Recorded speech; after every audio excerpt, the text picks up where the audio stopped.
Oh, what a perfect start. It was incredible. Not that anybody saw it, but... Okay,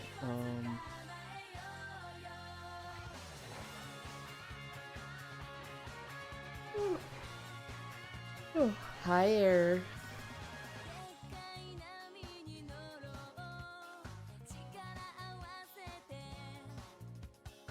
Hi, Zuvi. Ignore my confusion? Uh-huh. Uh-huh. Hi, Icy Fire. What do you mean you're late? You're literally right at 9. Oh.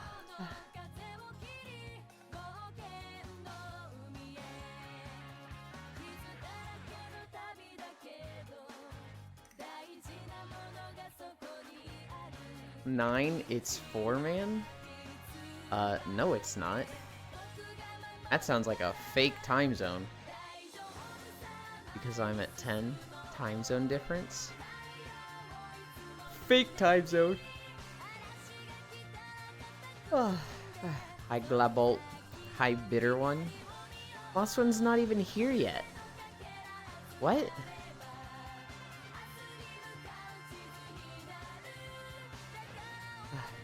Oh, I should check something real quick.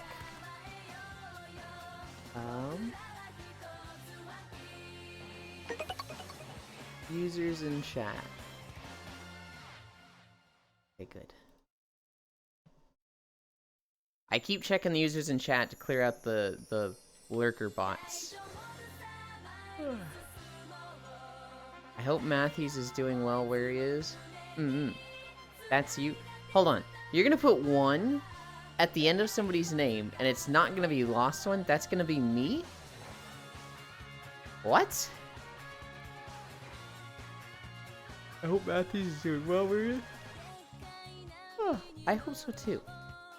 Hi, TechnoRave. You were spicy yesterday? Was I spicy yesterday? I don't know about that one, Global. If anything, it's Bitterland in that case, SMH.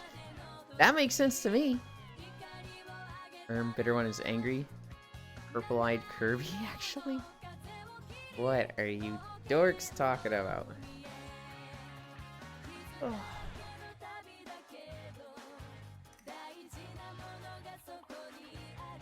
Hi.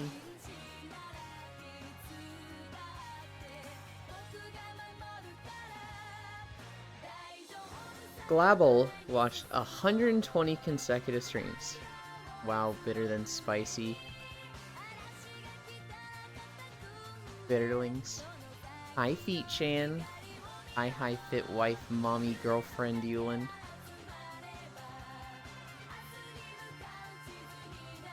Everything about my back just sucks lately. I want to pop it so bad, and it just feels like it can't. It's a series called Kirby Guardian, and one of them is called Bitter One.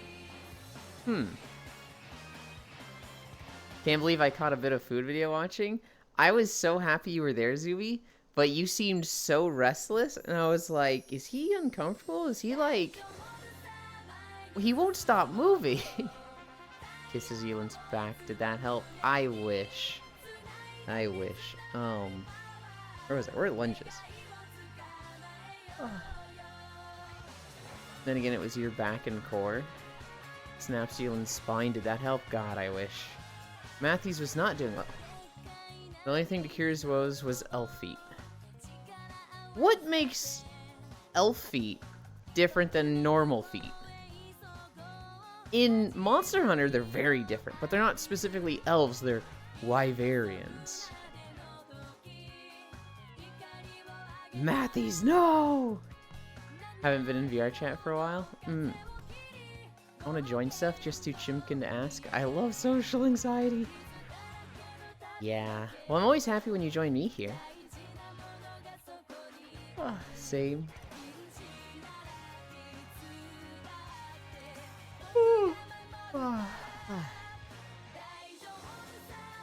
Hi, Icy.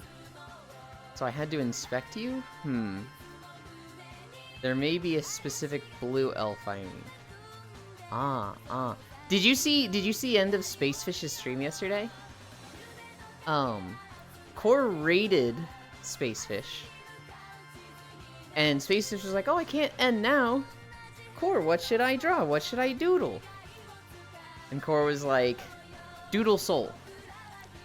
So Spacefish draws Soul 9 in a maid outfit. And then she doodles Core in a maid outfit. And I'm like, now draw them kissing. So she draws them kissing. Which is like, oh, she's so tired. She's just drawing stuff that we tell her to. This is great. And I didn't tell her to do this part, but then she drew me. Also in a maid outfit. All three of these are in a maid outfit. And then, in the drawing of me, I was holding, like, a platter with, like, a potion on it. And I was like, what's in the potion? And it was decided that it was a love potion. And so Spacefish was like, alright. So, it looks like Soul is about to knock over Yulin. And the love potion is going to splash onto Core. And that's why Core and Soul are kissing.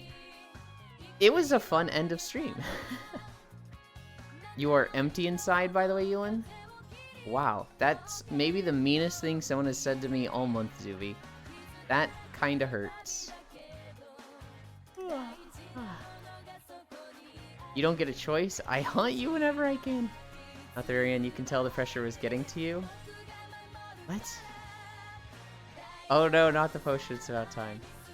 Eat! Sorry, but it's the truth. That's messed up, Zuby. So, we did our lunges.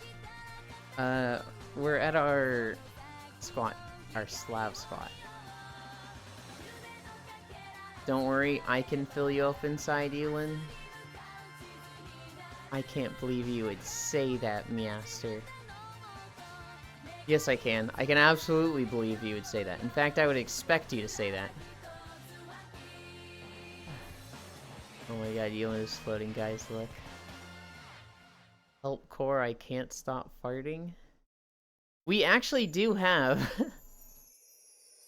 in our notes, apparently somebody could not stop farting in their trial. So in their courtroom, their lawyers were genuinely having trouble because he kept farting so much. It was Trump. We'll get there.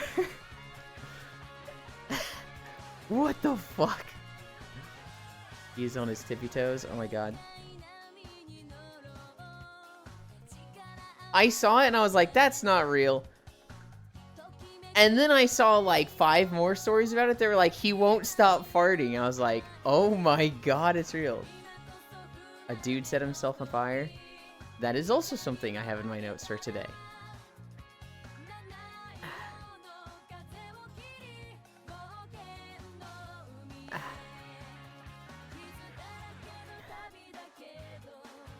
Your face is a tippy toe, I'm sorry.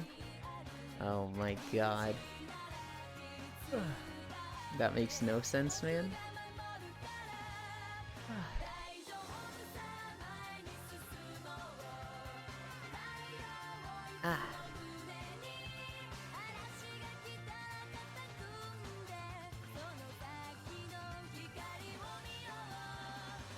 I'm so ready for my back to feel better.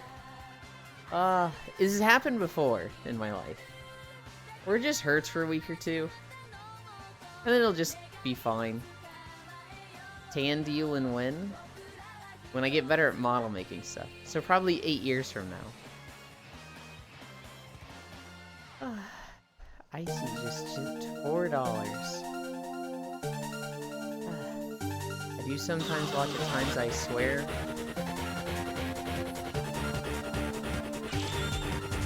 I love that song. Do you also have in your notes you can't walk today because I want to sit in your lap? No. You can sit in my lap after the walk. No, I don't know if you've been here when I talked about it, TechnoRave. When we were when I was like thinking of OC ideas, one of the things I kept coming to was Gyaru Yuland. And the only reason I didn't, hi Archangel. The only reason we didn't go with Gyaru Yuland is because I'm so bad at model making that I need to commission everything for now. And so with commissioning stuff, the simpler your ideas, the easier it is to actually get Stuff done. Gear who you what? Gyaru. It'll be, I'll just fucking write it for you.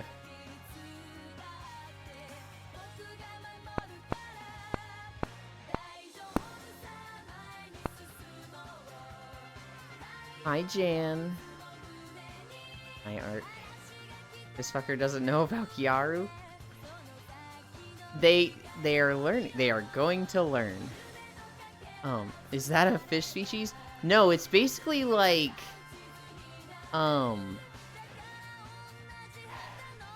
it's like popular girl aesthetic. So it's like colored hair, usually blonde, very tan skin.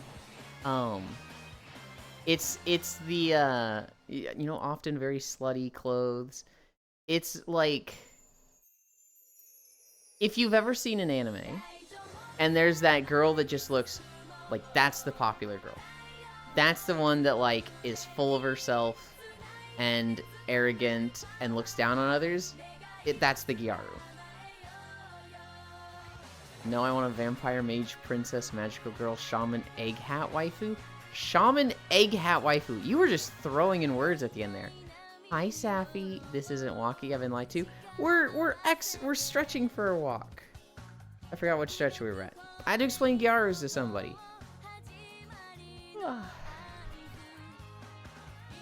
That's an important thing to discuss, right, Safi?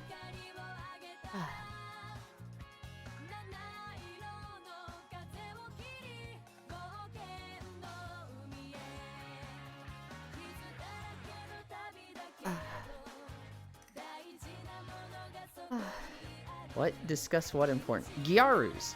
G-Y-A-R-U. How about you won't be able to walk because I tried to fix your back because I couldn't sit on your lap? God, I fucking love Gyaru.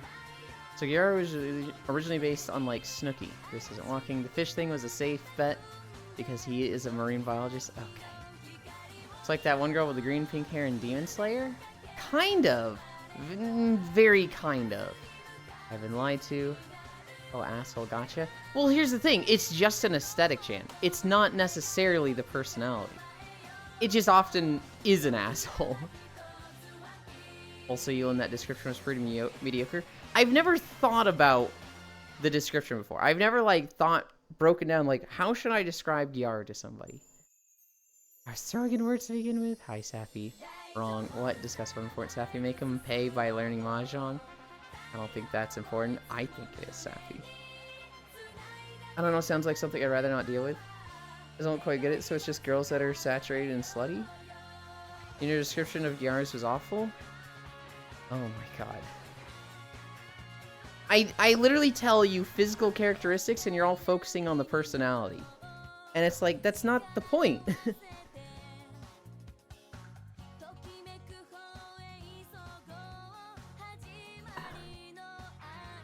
What do you mean by saturated, huh? Oh, 1330. Better than you and better? Jinx from Pokemon? You think Jinx from Pokemon is a Gyaru?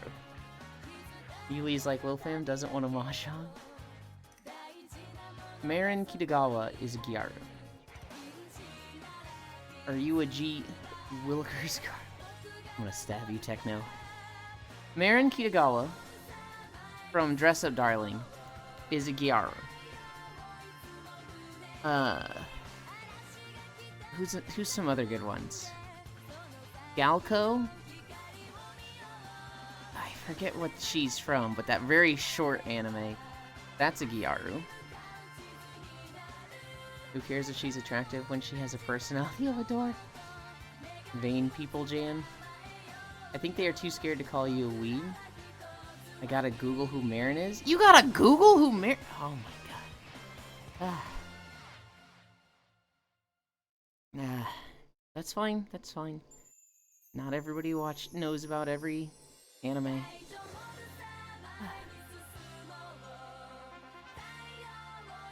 Who's another good Gyaru?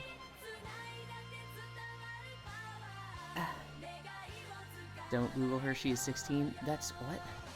Hi, Logitech. What anime? My Dress Up Darling. Another good Gyaru is from that anime where the big brother gets turned into a middle school girl. There's a good Gyaru in that one. What is anime? Feel bad for those people. We're almost at 2 minutes. We're almost at 2 minutes. Yulin sip. 2 minutes down.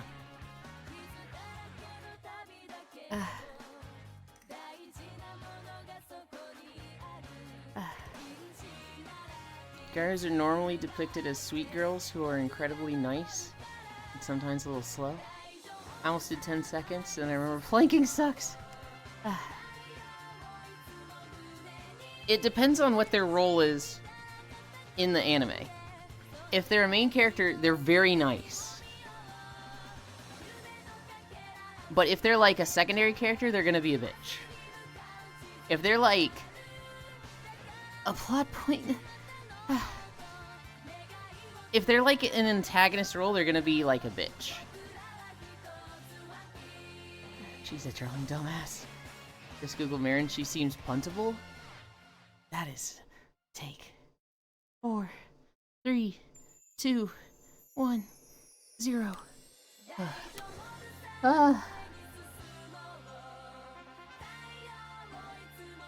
Nagatoro is a Gyaru? Is she? Yeah, I guess she is, yeah. She's not like the standard one. Or standard type. Oh god.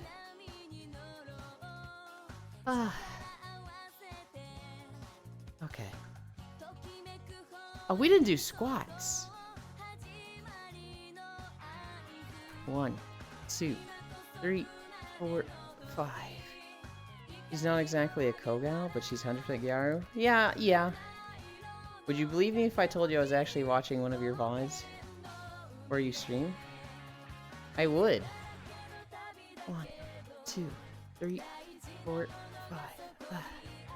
Are you watching it on Twitch or YouTube? Because I'm almost caught up on YouTube. I'm like one VOD behind. 4, 5. 1, 2, 3, 4, 5. YouTube? 1, 2, 3, 4, 5.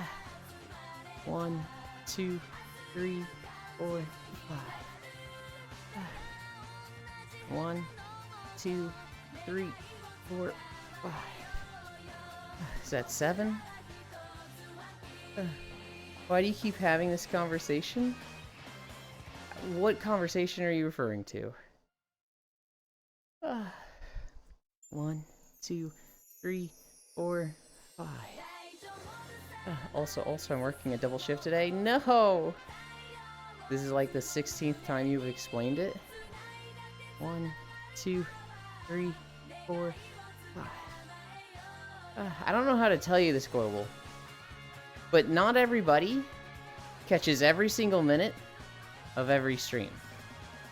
And so I can explain something 5 times, and there will always be someone who's like, I wasn't here for that. Can you explain it to me? That's how it works. Everyone is sick of me recycling the same joke? What joke do you recycle? 1, 2, 3, 4, 5. You? Good luck at work tech. I'm usually that someone. Hi, Star. Oh, that's a new hair color, right? Yeah. It almost makes me think of Barrioff because of the arm spikes. It shouldn't, but I just saw that and I was like, I think of Barrioff now.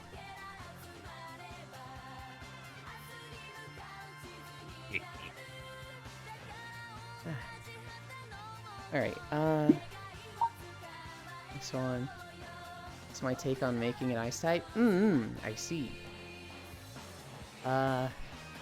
Barioth is ice type. Barioth is ice type. This is ice type Absol. Can I hit play there? Nope, I cannot. Fun fact. Ice is my favorite Pokemon type. Less fun fact. There's very few ice Pokemon I actually like. I just like the ice type. Oh, I forgot the thing.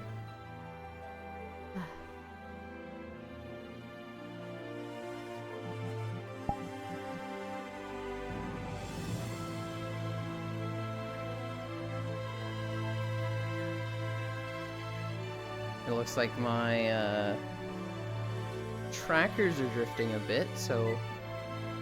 Oh boy.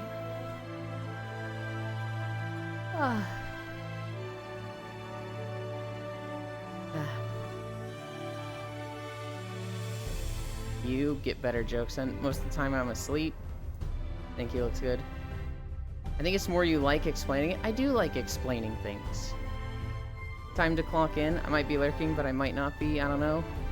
I appreciate you all. I hope it goes fast, Techno. Don't worry, there's ice cream for an ice type. Did rotating your torso work help your back? I wish. God, I wish. It did help my tracking, though. No, okay, so ice-type Pokemon. I think my favorite would be... There's Glaceon. But Glaceon's, like, too easy. I also like Frostmoth. I also like Frostlass. After that, I'm like, it feels like really slim pickings. Actually.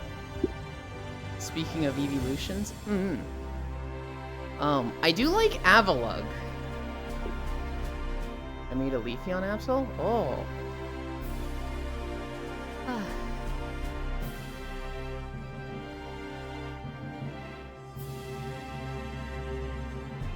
Well, that's cool. I like that. I really like the hair. And that's like not an Absol thing. That's just like, I just like that hair and the gradient of it.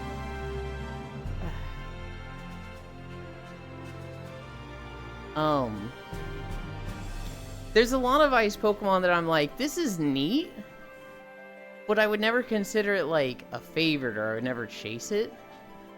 Like, Abomasnow I think is cool. Is there a Brick Evolution Absol? Not yet.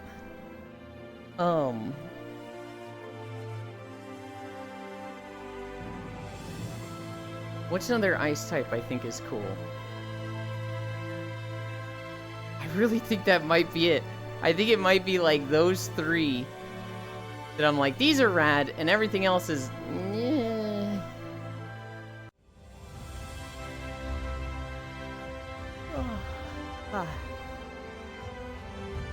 Oh, what did I have in my notes?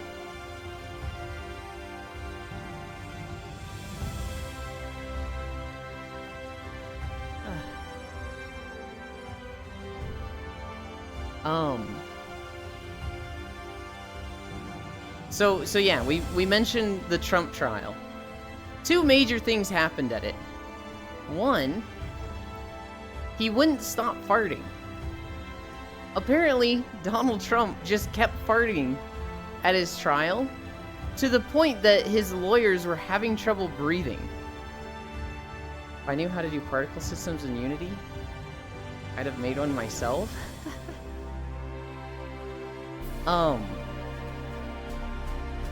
I get it. People grow old. Sometimes bowel movements are harder to control at that age. It's not really something to make fun of. But at the same time, it's Trump, so fuck him. That's really funny. The Ice Dragon one looks cool. Braxagar? I think his name is like Braxagar or something. The dragon that's like Godzilla shaped and has the sword spike for his back. He's kinda cool. Like, he's cool until you see him move. And then it's like he does his ice sword attack where he literally just lays flat on the ground, but is suspended up in the air by his back spike and slides toward people. It's like, that's the fucking stupidest shit I've ever seen. He was nervous. Yulin skipped Jinx again. Yeah, I'm skipping Jinx again. I don't think it's cool. It's the smell of his body decaying from all the fast food he eats. Oh my god. It's...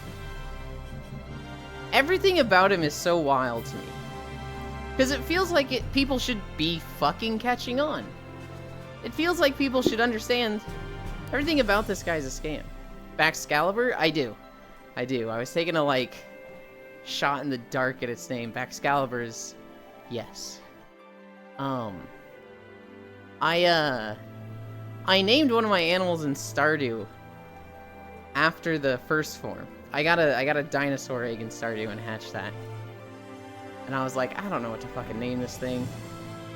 And so I think it named it the first one, and I remember the Bax part. But yes, Baxcalibur. Baxcalibur is the pseudo-legendary of Scarlet and Violet. I think it might be the most forgettable one. Now, it is the 10th generation? Is that generation 9 or 10? There's a lot of pseudo-legendaries at this point. It's hard to be... Maybe Gen 9? Okay. It's hard to stand out when things have, like, a defined role, right? Like, it's very hard for, the Fire Crocodile to go down as, like, the best fire Pokemon ever when it's competing against 8 other fire starters. Same for Meowscarada. Same for Dancing Duck. It's like... You know, Charizard comes out, Generation 1. That's the best fire starter, because it's the one and only. Typhlosion comes out. Well, Charizard probably stays as the top one. Hi, Bits. But, like... There's probably a chunk of people that like Typhlosion, right? The 9th or the 12th pseudo-legendary comes out, and it's like... Do even 10% of the Pokemon players consider it the best pseudo-legendary? Charizard is overrated? Hi, Gale. I 100% agree with you. I honestly hate Charizard. I mean, Meowscarada was my favorite starter. I've played Silver, Black 2, Soul Silver, and some Diamond Pearl.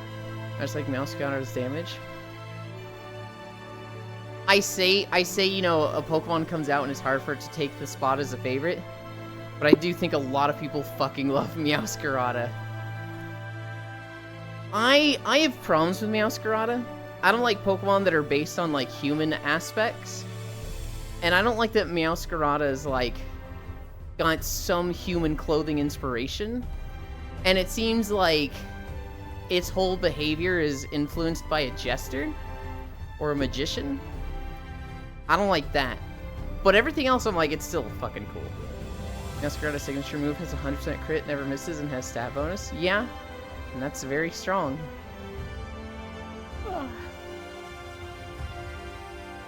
Here's the thing about Charizard, though. I actually don't like any of the fire starters. I think Typhlosion is a lump. I think Typhlosion is kind of boring. It's just bigger Cyndaquil. What was Gen 3? Gen 3 is Combuskin. I think he's kind of ugly. He's also got the feather dick. Gen 4 is Sun Wukong. You don't like Fire Core? Fire Core is okay. Fire Core is not a starter, though. We're talking fire starters, Global. Sun Wukong, I don't really care about. Hi, Nondary.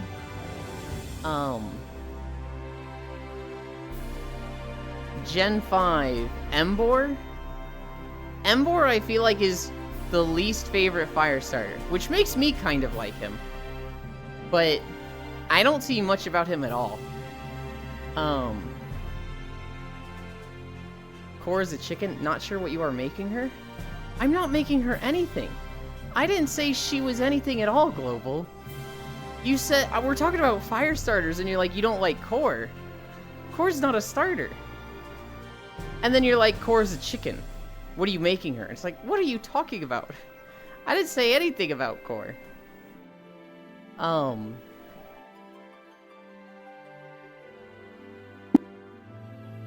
to know what my current team is in Violet? It's cursed? Yes. After Embor was Delphox, which I don't really like. After Delphox was Cinderace, which is my least favorite starter. 3 Meowscaradas as lead. Hang on. 3 of the same Pokemon. Oh my god. I would genuinely lose my shit if I went against that in a match. The meds are kicking in, LOL. And I wouldn't mind if they decide to not bring in to a newer gen right away. Yeah, mystery trading is fair and balanced. After Cinderace. Okay, caveat, little asterisk for Cinderace. Scorbunny is fucking adorable. Glabol is trying to say Core is Blaziken? I guess, but that's stupid. Gen 9 was the Crocodile. Which I think his first form is like derpy and cute. And then its last form, I feel like it just... I don't know, I feel like it misses. I don't really like the Fire Crocodile. I look at all the 9 fire starters, and as much as I hate Charizard, I look at it and I'm just like, damn it, it's the coolest. It's the coolest. I'd put the Crocodile up there.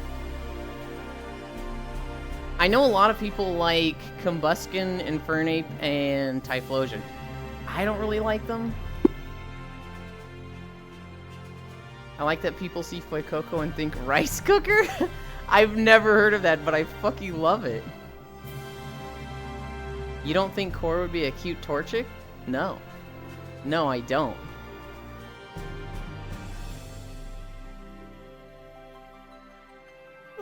I don't think she's a chicken. I think she's a crow. Skeledirge is our 3rd crocodile alligator, so that's a plus. Yeah. Yeah. So, Gale, anytime I play Pokemon, I always like to do theme teams. Which, after Sword and Shield, got a lot fucking harder. But I would love to do, like, a full crocodile alligator team. I've done full lizards. I've done a full lizard team. I think that was Ultra Sun that I did that in. And you can kind of put crocodiles and alligators with lizards. Don't tell Coco I said that. Her name is literally Crow in Latin. But are there any cute crows? There is Murkrow and Honchkrow. There is Corviknight in that line. Are there any other crows? Spearow is a crow.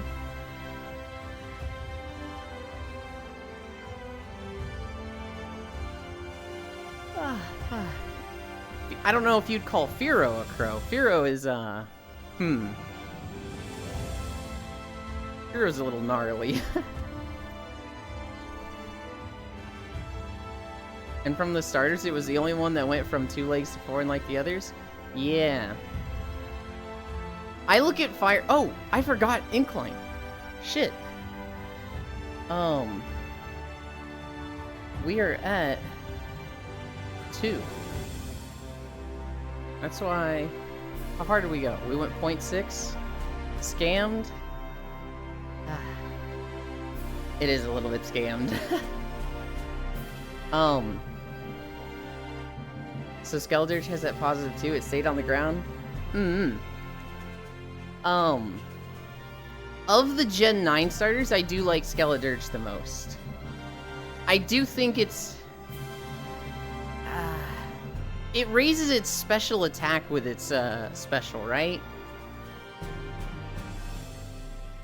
I think that's good. I think that's questionable on something as slow as it. I feel like it's a bad matchup between adding special attack on something that's not particularly fast. I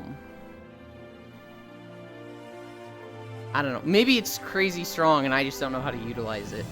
I didn't use a starter in Scarlet Violet. In Scarlet Violet, I did all dogs. So I did Houndoom, Lycanroc, the Graveyard Dog, Mobostiff, and the Bread Dog. And I always forget this last one. I literally always forget this last one. I feel like it might have been a Herdier, but there's a 6th dog in the game that I used. It has Unaware, so it works as a wall too. Oh. I mean, I just think Meowscarada's signature is a perfect nuking tool. It's a very strong nuking tool. It's a very good sweeping tool. It is a strong attack.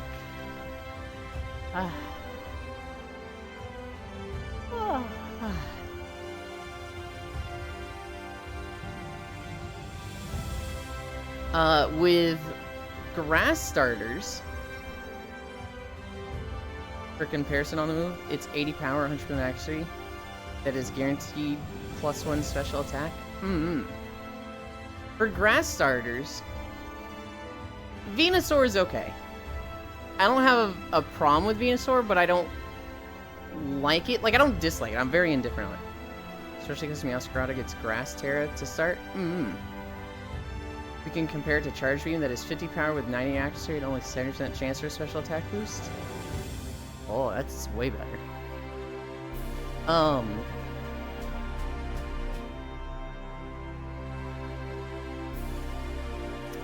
Bulbasaur, Venusaur, that line's okay.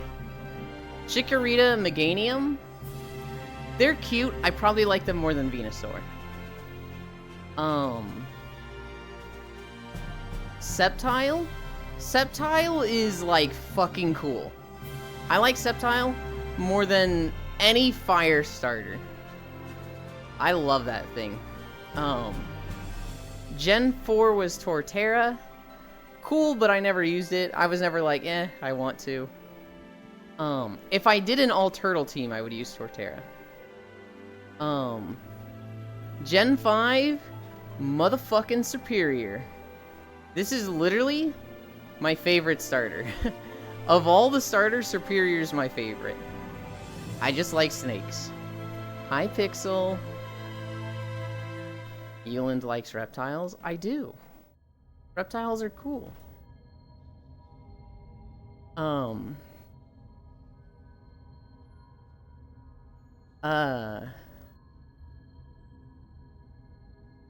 Oh, explain Pixel then? What is there to explain about Pixel? I love this Moogle.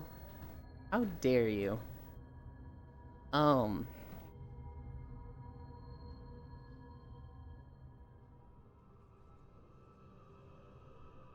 What was Gen 6?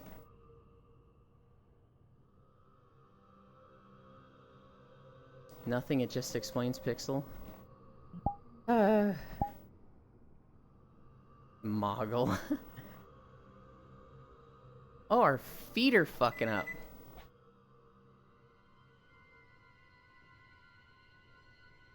I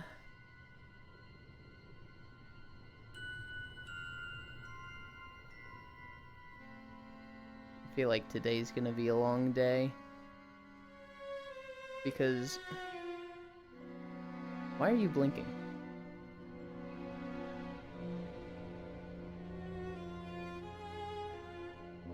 Because I feel like this video is going to take us to 4.5.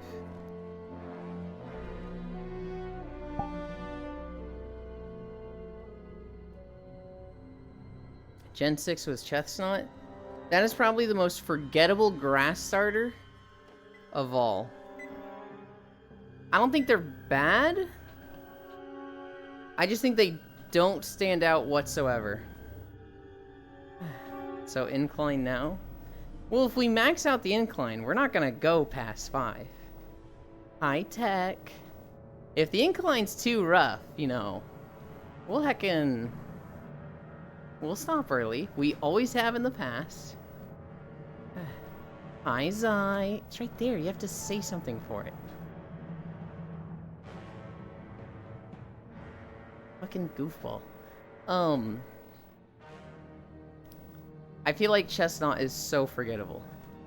Gen 7. Let's see. Gen 9 is Meowscarada. That one's cool. I don't like its human themes. Gen 8 is Rillaboom. That's, I don't know. I feel like I like him the most from that generation, of the starters from that generation, but, like, why does he have to be a fucking... Shit, what is it? It's the Maui dance. Finally, after years. My Tekken's Eye. Wow, Yulin talking about Vorgan? We're not talking about Vorgan. Chestnut was rather bad. It did get buffed in Scarlet Violet to finally have body pressed. You know, be glad you can set the incline at will. I don't think you would like hill mode. Yeah. Who's the grass starter between... Oh, is Decidueye. Decidueye is kind of cool. Of the grass starters, I like Superior the most. I like Sceptile. I think I like all the others. I think Rillaboom's toward the bottom. I think Chestnut is toward the bottom. But I almost like every grass starter now that I think about it.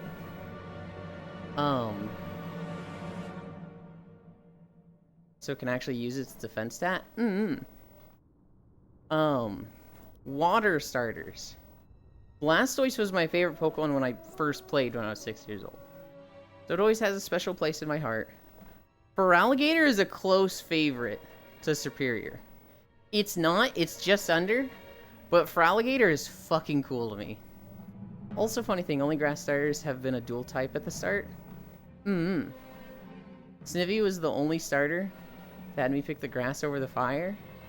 Yeah.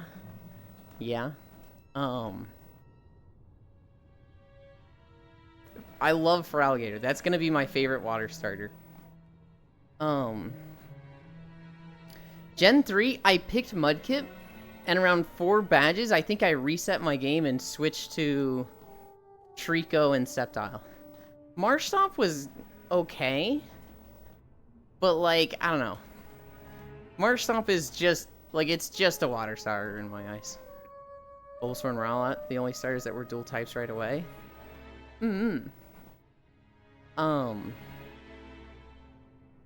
Gen 4 is Torterra. No, not Torterra. Empoleon. I don't really like Empoleon. I really don't like Piplup. I think I saw an episode of the anime where Piplup was just being a fucking shit. And since then I've just been like, I hate this Pokemon. All Piplups are the same in my eyes. They're the same as Dawn's Piplup. And I don't like them. And so, I just don't like Empoleon. Taking the personality out of it, I don't know. Maybe it's okay. It's not like I hate its design. I just don't. It doesn't, like, speak to me. I'm like, this thing's cool. Gen 5 water. This is Oshawott and Samurott. I was expecting Samurott to be a lot cooler. I was expecting it to have, like, Water Slash or something. Or, like, just some fucking, like, sword-themed water attack. And I don't think it did. I think Samurott was, like, really underwhelming once I got it leveled up, and I was just kind of disappointed. It kind of... I know it had Swords Dance, but, like, what was its signature move? It got a Dark-type attack in Legends Arceus? Yeah, and it was cooler there, but... I don't know. I just remember it has shell-based signature, which increased crit chance. I feel like they should have just given it a water slash.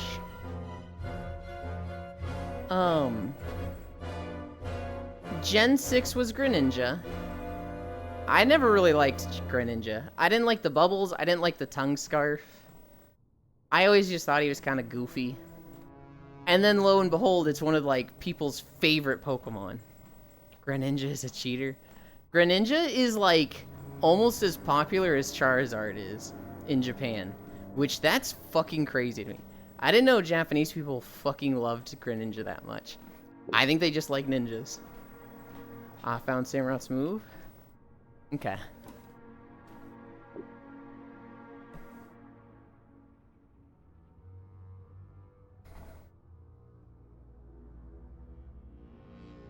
Tongue scarf is still a scarf. A razor shell? It's not high crit, but reduces enemy defense. It was the only Pokemon to have a Mega in a gen without Megas? Gen 6. The water starter, that was Greninja. Gen 7. This was the Ballerina Seal. I do not care for this thing at all. Because Battle Bond ability was a thing. Ash Greninja was basically a Mega. Yeah, that was fucking weird. That's the only Pokemon I say could be my favorite since I don't really have one. If I did an all-frog team, Greninja would be on it. And that would be Greninja, Krogunk,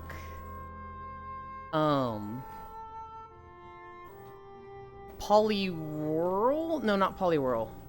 Politoad. I don't remember if there's 6 frogs and toads. I think I've looked at it before though. Seismitoad. Frog. Scarlet and Violet is Empoleon. Not Empoleon. Shit, what is its name? It ends with Eon. Poliwrath? I think Poliwrath is more of like a tadpole though. Whereas I think Politoad, where it turns green, it's like now it's an actual frog. I think Poliwrath, like its whole lore is like it didn't evolve, so it's angry, or it didn't become a frog or something. I could be wrong on that.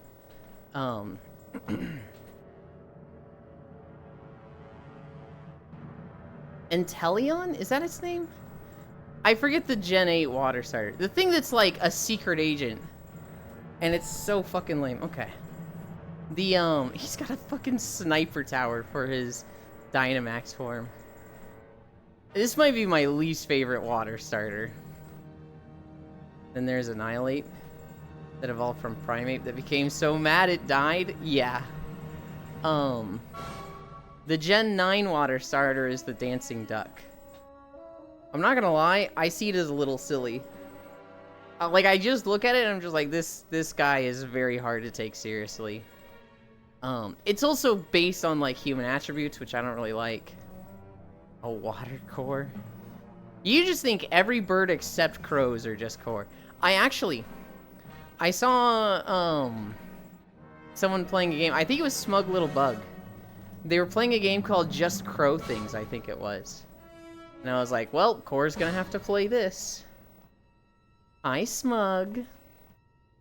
That game you were playing the demo of, that's Just Crow Things, right? I saw that and I was just like, all I can think of is Core. Because she is a crow, she likes cute things, she just has to play it. She's contractually obligated to. Smug was playing it, and it was funny. They're like, if you find tools, you can use them. So he finds a tool and he uses it, and this rabbit's like, wow, you're smart. And Smug's like, is that the standard? That was the bare minimum, and that's how low the bar is? Okay, wow. Starting to feel condescending.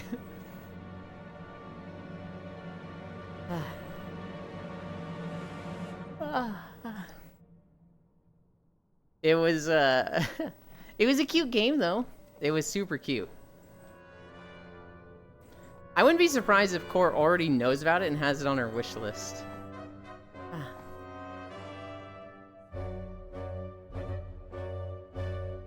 So yeah, that's me ranking the starters. Of the fire starters, I just don't like any of the fire starters. I think Charizard's just the coolest just cause it's a fucking dragon. He's cool.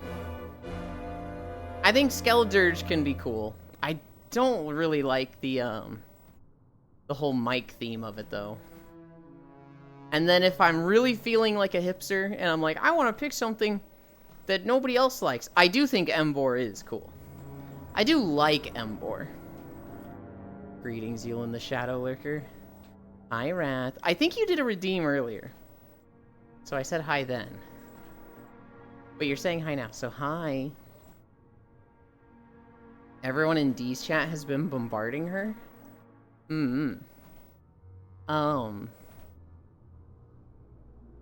For grass starters, it's no contest. Superior. There is an argument for Sceptile.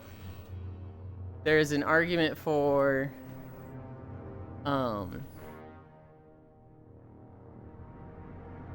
Shit, I forgot the other one I really liked. Hi, Kisu. Blue. It's an ice-themed Absol. Isn't it neat?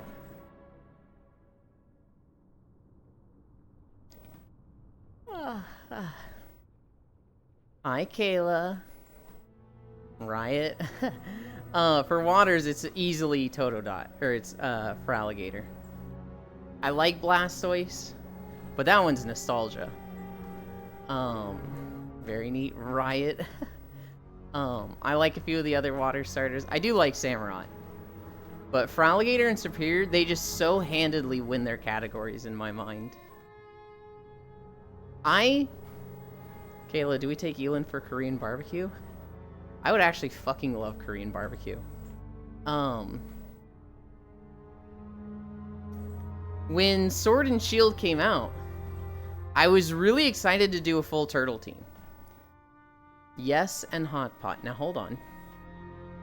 I was really excited to do Blastoise, Torkoal, Turtonator,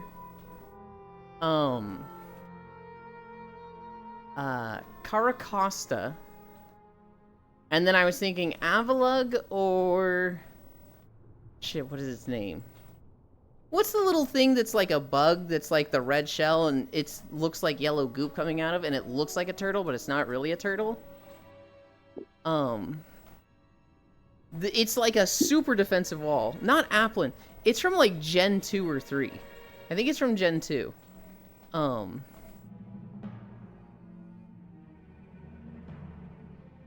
Never mind, he likes the idea of Bale. It looks like a red berry, and its actual body is like yellow goop coming out of it. And it kind of looks like a turtle. I would take Shuckle. That's it, Shuckle. Yeah. Hi, Kodiak. My all-turtle team, I feel like you could put Shuckle on it. I think Avalugg is more of a turtle, though. So it'd be Avalugg, Blastoise, Caracosta, Torkoal, Turtonator, and then when Sword and Shield was, like, first showing trailers, it was, like, Dreadnought. And I was like, that's it. That's the 6th turtle. With that, we have the 6 turtles, and we can do the turtle team. Isn't it a barnacle? I think it is. It just kind of looks like a turtle, which is why I wasn't including it in the turtle team. I'm just giving it an honorable mentions. I saw Dreadnought, and I was like, that's it. That's 6 turtles, let's fucking go. And then they were like, by the way, only 400 Pokemon in this generation. You're not going to be able to trade from past generations. And I was like, Cool, my way of playing Pokemon is technically labeled the mold Pokemon? Oh, lovely. I see you take head pats, right? Icy does.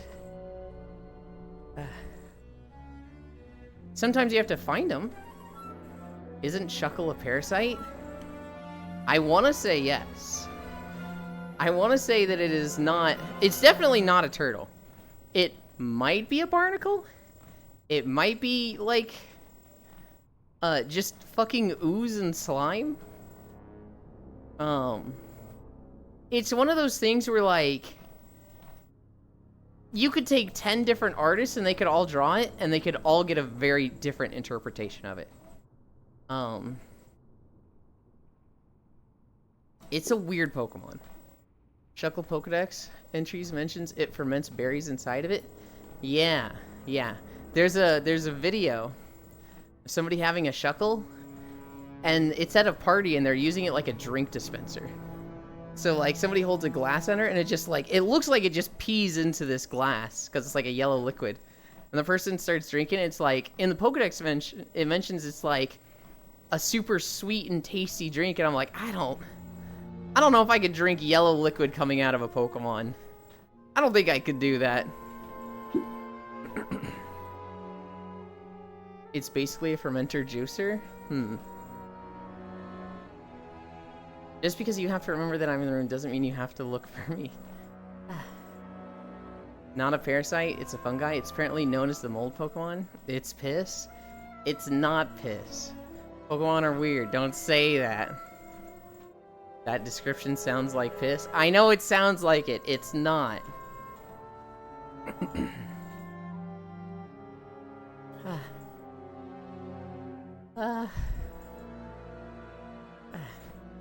Bulbagarden. Shuckle Juice. God, I don't like that Link name. Yeah, it's sweet piss. It's not piss. It's juice. It's different. Mushroom juice. Kisu, I've been having so much fun in Stardew. Just setting up these, like, miniature forests that are fucking nothing but trees and mushroom logs. Trees with tappers and mushroom logs. Every now and then, I'll just, like, print 25,000 gold. Every 4 days. It's just like, oh, this is so fun. Call piss what you want. Nice. I drink the mold juice. You could probably convince me to try it. I could probably take a sip, and if I liked it, I'll drink more, but... I'm looking at it, I'm like, that looks gross. The berries stored in its vase-like shell eventually become a thick, pulpy juice. Pulpy? Never mind, we're out. I don't like pulp. There are Pokemon that are tormented human souls and Pokemon juice bothers you? Yes. Pulpy Pokemon juice bothers me. My farm is still all over the place. My farm is getting better. So I'm on the Four Corners farm.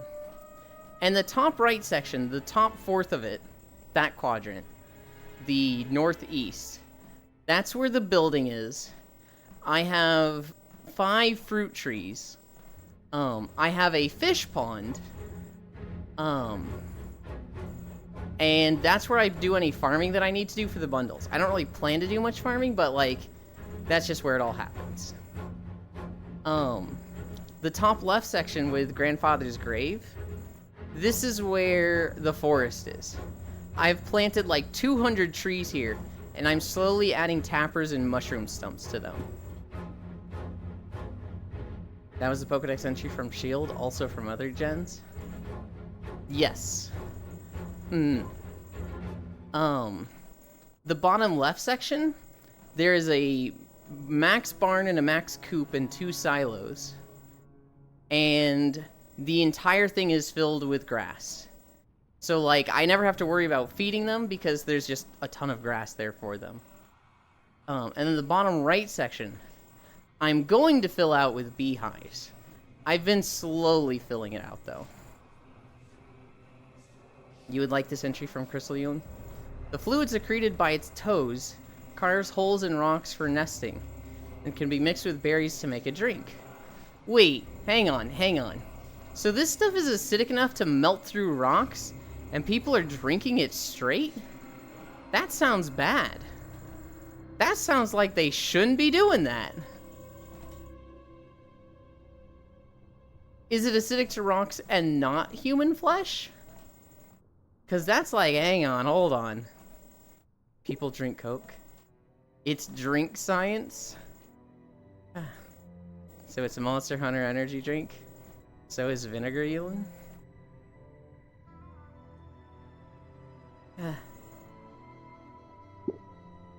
Mix an acid with a strong enough base, it becomes neutral? Yes. Hi, Xanther. But, like, what in our bodies is making it neutral?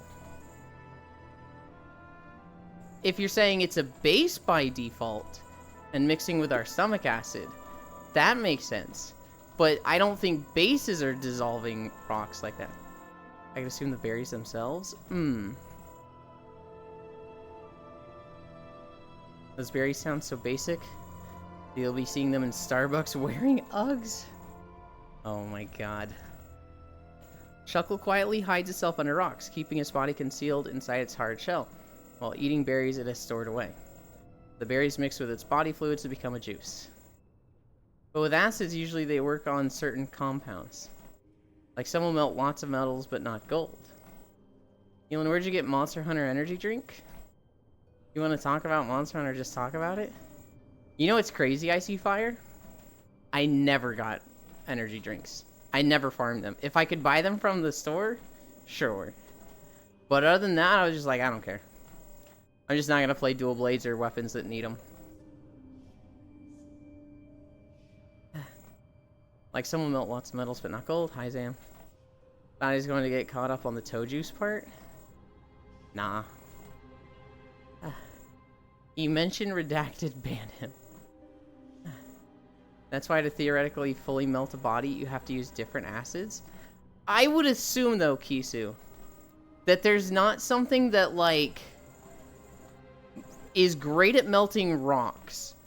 And not just, like, specific metals, but, like, granite.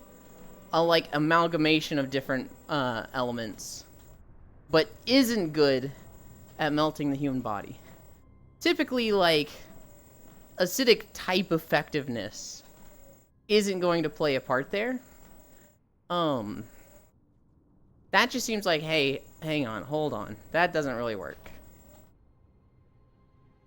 I would assume anything that could melt a rock is gonna go through humans way faster. I swear he's a geologist in disguise.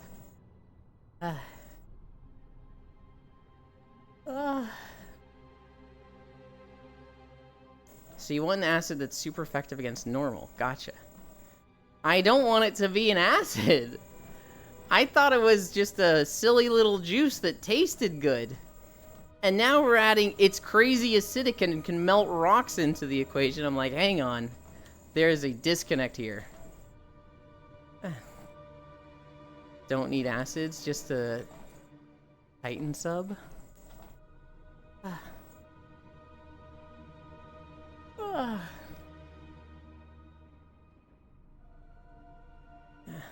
Speaking of unhinged stuff, explain citric acid and malic acid then? What do you want me to explain about them?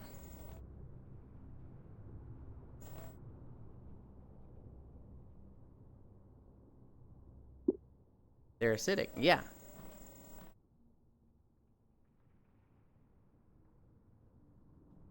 They're not so acidic that they're melting through rocks.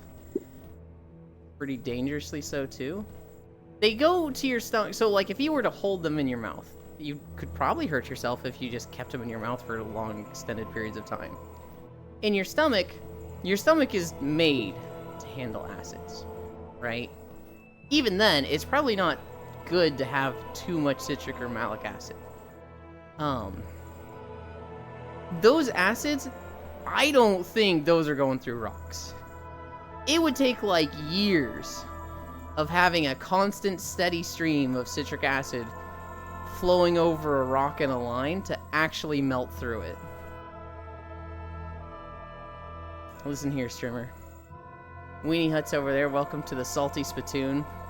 How tough are ya? Elin, don't drink the Toju straight. I got,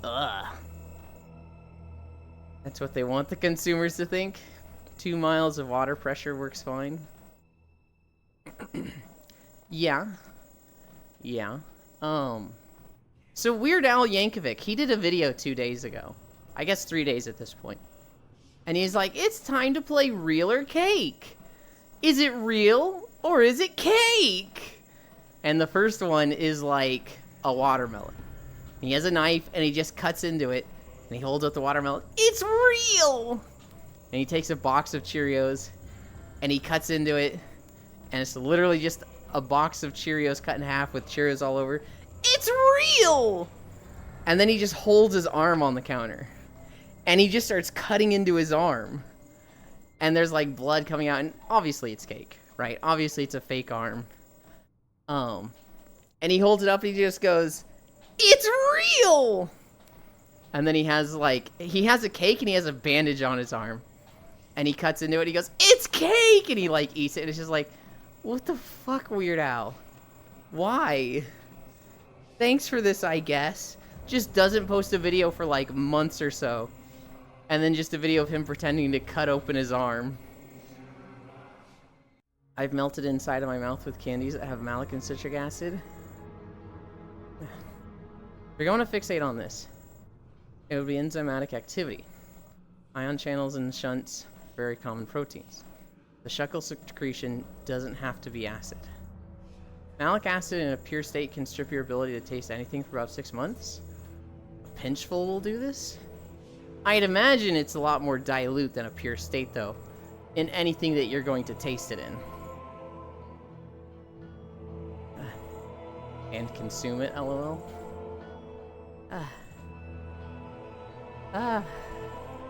What are we at? 1.9? Yeah, it was fully legal candy. Oh. I missed it. I actually didn't even try for it. I've never been able to catch this. And I just catch it first time. Okay. Did it have, like, improvements, or... No? Or you don't know?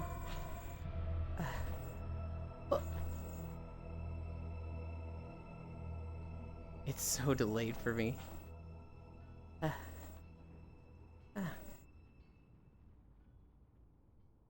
Just burned my taste buds off the roof of my mouth.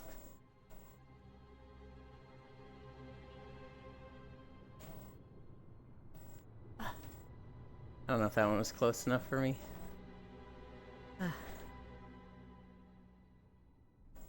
Now it seems easy to catch. I remember before it was like, I'd be clicking right on it and it would just like, it was acting as if it was already 5 feet there and I was seeing it 5 feet behind where it actually was.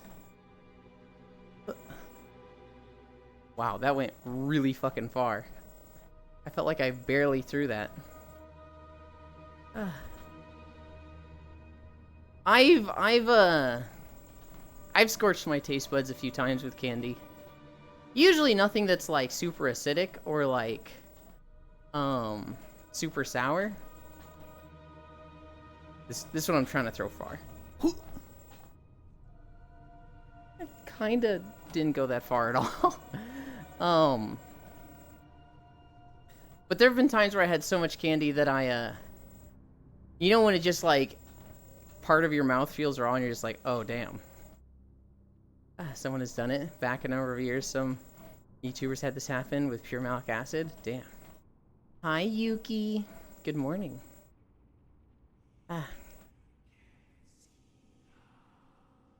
Put it into the Coors food vids, Kayla. You could put it there. Here's something that I saw with food. There's a trend going around right now where people are drinking hydrogen-rich water. So what people are doing is they're like, hydrogen is good for you. It promotes, digestion. It just has a lot of health benefits, supposedly. And hydrogen is in water, but like not in a good way. So they need to run electric current through the water to separate the oxygen and the hydrogen. And then you drink that, and it's hydrogen-enriched water. For anybody that knows anything about science, this is fucking stupid. Because it immediately rebinds, and if it doesn't rebind, the hydrogen just dissipates into the atmosphere. There is no hydrogen-rich water. It is just water. Ion water? I miss Ewan's food videos. Oh, I saw that snake oil, that's all it is. Like ion water or diatomic hydrogen gas. Oh my god, they are so dumb. The video I saw of it, this woman was like, there's no hydrogen in water. You need to infuse the water with hydrogen. And it's like, no, it is mostly hydrogen.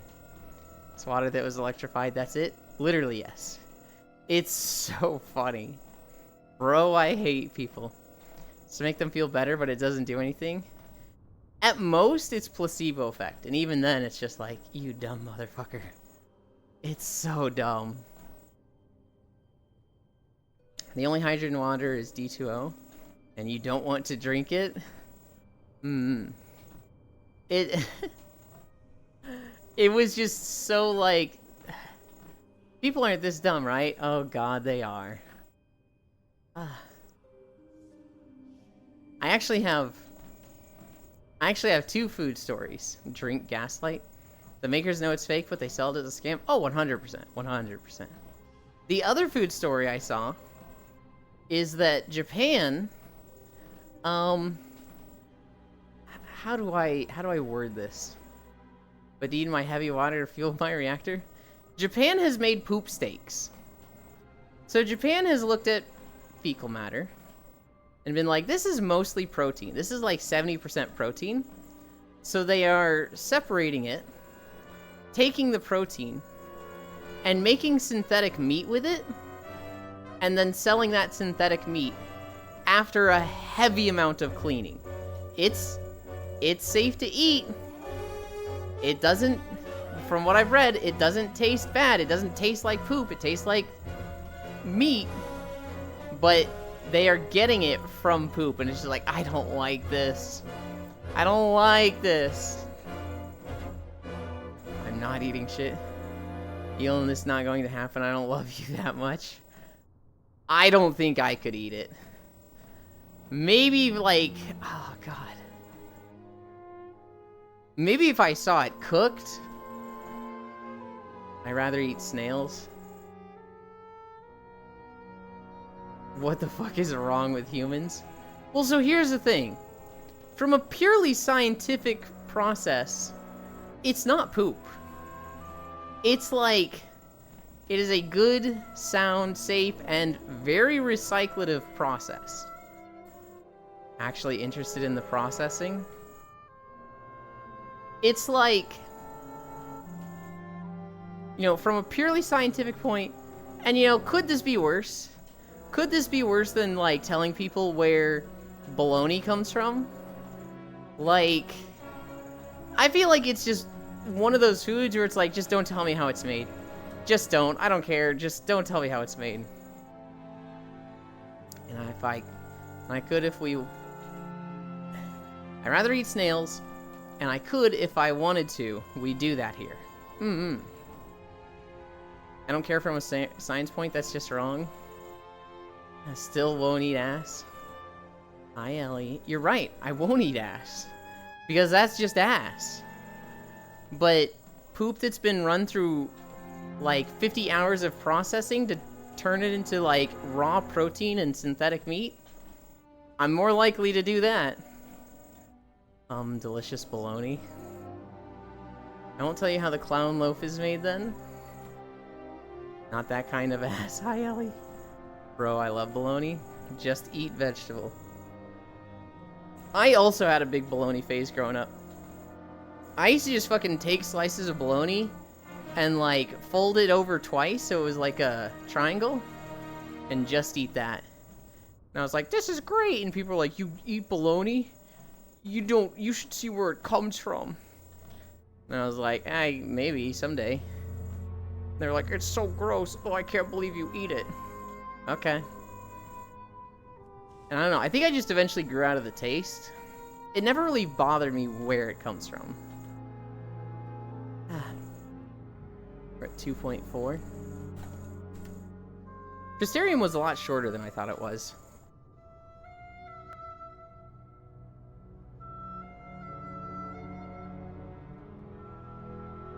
Wait, are you saying baloney? Yes. That is how you pronounce baloney. Did you say Bologna? Where did you get the I from? That is how it is pronounced, Jan. Can't even remember what it tastes like. I remember it tasting kind of slimy.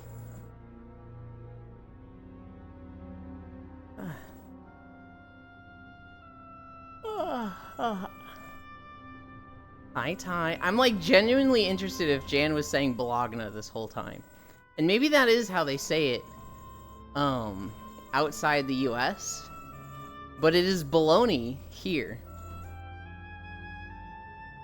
And I love hot dogs. I don't give a fuck where they come from.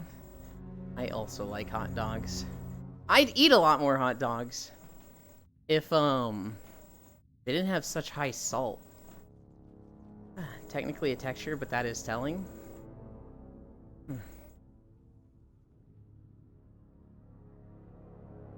Yeah, Bologna with an A. Yulin just likes wieners. I guess technically. I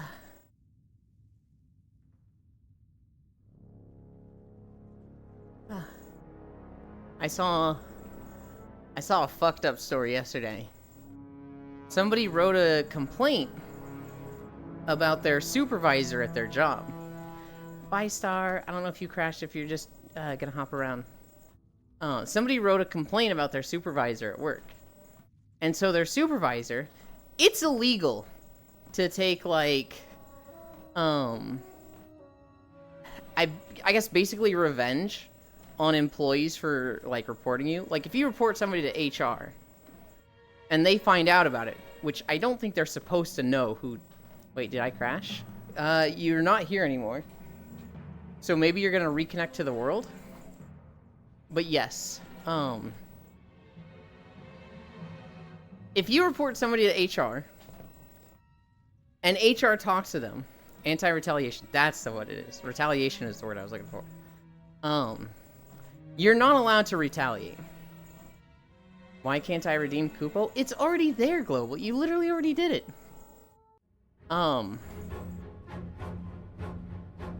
This guy, though, he said, fuck it.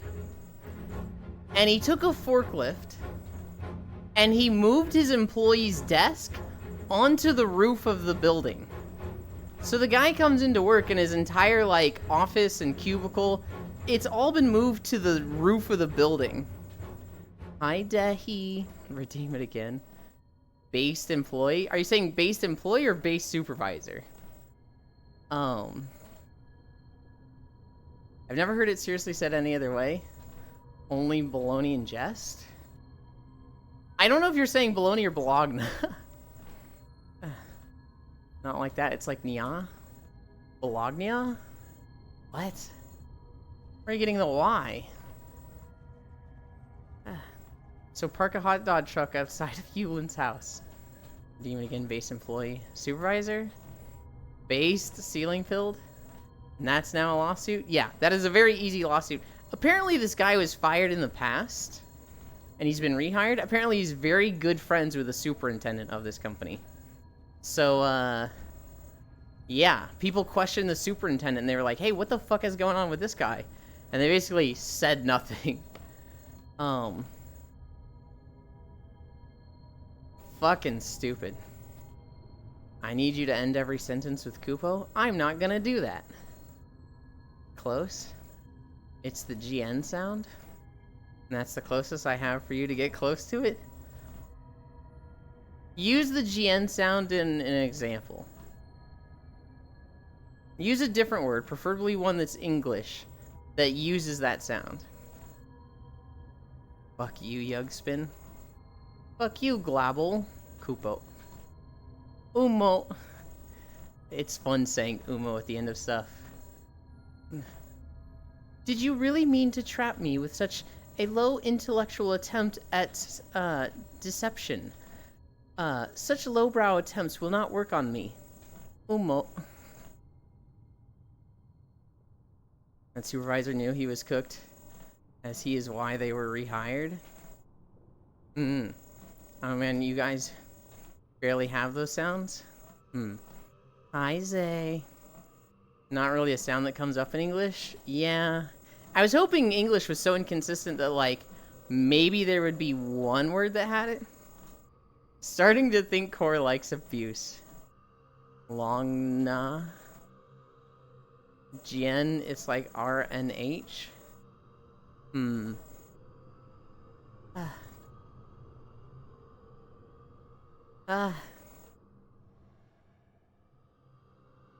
Bro, Sapphire's such a bitch.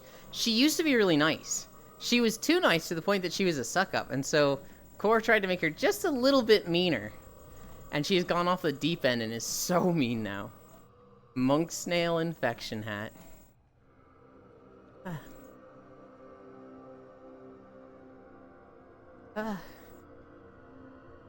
Here's another story. A guy, he was a multi-millionaire. And he was one of those Sigma grind sets. Get that money. Work hard. It's all about, effort. It's all about not being lazy. He was such a firm believer of this that he drained his bank account, donated everything, literally went to $0, 0 possessions. And he was like, I'm so good at this, I'll make $1 million from nothing in a year. It's all mindset. Everyone else is just dumb. So he spent a month being homeless, and not really making much money. After a few weeks, some guy was like, do you want to live in my RV? You know, you're working hard and you'll pay rent, so, I'll let you use, like, a bed in my RV. So he lives with this guy for 3 months. He starts, like, buying deals on Craigslist and reselling them. And then his dad gets stage 4 cancer, and so he's like, oh no, do I quit my challenge? No, I can't do that. My dad would want me to continue. So he doesn't, like, spend time with his dad as his dad's dying. He then himself gets, like, 2 diseases and a tumor. And eventually he gets to the point where he's so sick, because he's just not sleeping and whatnot, that he has to quit the whole thing. He did launch a company. Overall, he made $65,000 after, like, 9 or 10 months. And, like, hey, 65,000? That's not that bad. Good for you. You had to sacrifice everything. You did not live for a year. And you skipped out on your dad's funeral. That's not how people should be living their life, fucking moron. That's still better than most people.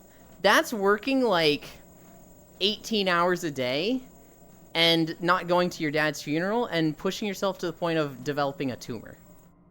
Like, yeah, just looking at the money, not quite the million he was shooting for. But 65,000? I've never made 65,000 in a year. I've also never pushed myself to the point that I develop a fucking tumor. The only common thread between the Sapphire versions is her willingness to cook Euland. Just say Bolo and Nya. Good enough. Bologna? What the hell? You're complaining about an I not being there, and then you're taking out a G. I guess it's a silent G, and there's enough of those that it's like, whatever. By the way, hi, Zay. Guy's the CEO of the Cool Guy Club. That's killing yourself. It's a slow death. I think it's a fast death. He literally developed a fucking tumor. Which is like, bro. Yeah, not looking at everything, just the money. Yeah, 65 is more than enough. Would more than cover all of my needs. But everything is just a shit way to live? Bologna. I wondered what the proper pronunciation was. It's named after a place in Italy? Not an English word? Bolomu? What is Bolumu? More like Bologna? Oh, I don't like that at all, Ty. Oh, this is my moment. Hi, Ordinary Rock. Well. Shit, that's the 9 months. It does not feel like it's been 9 months, guys. It still feels like I'm, like, super new to streaming. We've been doing this for 3, maybe 5 months. I will tell you how they pronounce Bologna. Kalia Bus just channeling Sapphire. It's a rock. Oh, Ellie is YTV colored now. I can't see it. Bologna. Bologna? I always heard it growing up. I heard it baloney. You got it? Which, I guess that's just like, not specifically a Missouri thing, but like the dialect of like where they say Missouri that Pixel loves talking about. I think it's just, that's how people say it in the US. Yeah, that's how the USA says it. Bologna is the French pronunciation? And it's named after a place in Italy. So the proper way is Bologna. I don't know what you guys doing. Where is Pixel? I don't know. Usually he can show up on weekends, but he's probably just like hanging out playing games. Or he's just tired. Pixel works really hard, guys. He goes to school and like a full-time job. I fucking could never. You guys say I work too hard. And then there's people like Pixel clocking in like 80 hours of productivity a week. I see America just took it from the French. Oh hey, I'm never saying it that way again. I got a parking ticket in Bologna. Shit suck.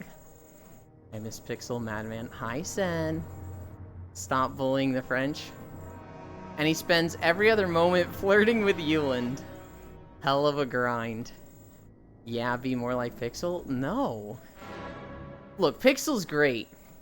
But I've always been like a hard believer that I can only do one thing. If I was going to school, I did not have a job. If I had a job, I was not like learning some skill or something. I would rather enjoy life. And I don't enjoy learning. Who said stop bullying the French? How about no? That reminded me of the aluminium argument.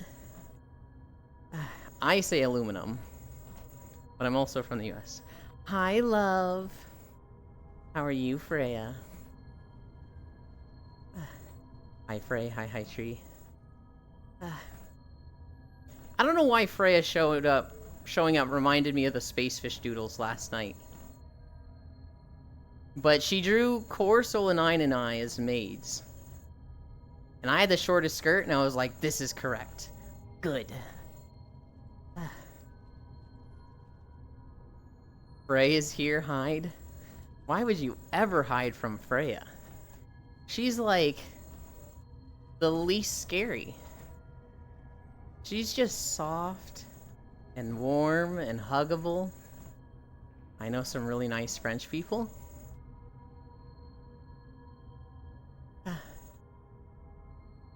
Sus. I know Canadian French people. Or French Canadian. French people? Oh, actually, I had a roommate in college that was French. So the one you guys have seen, Pro Diggity. Technically, he was the roommate on the other side. Each dorm room had 2 guys in it. And every 2 dorm rooms were connected by a bathroom. So, Pro Diggity, he was on the other side of the bathroom with his brother, and his brother was never there. My actual roommate was this French guy named Aurelien. And Aurelian was like a sports jockey and never at the dorm room.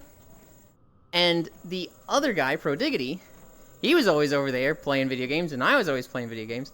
So I just moved all my shit over there because his brother was never there, and essentially lived in that other.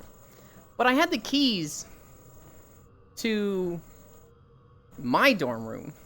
So I would have to, like, go into the room that Aurelian was in, go through the bathroom, and then go to that other room where all my stuff was. Aurelian was French. And I think I've talked about him before with, like, he'd sweat at night. So, like, literally, it would be nighttime. He would wake up, and there would be an imprint of, like, his human shape of just sweat in his bed.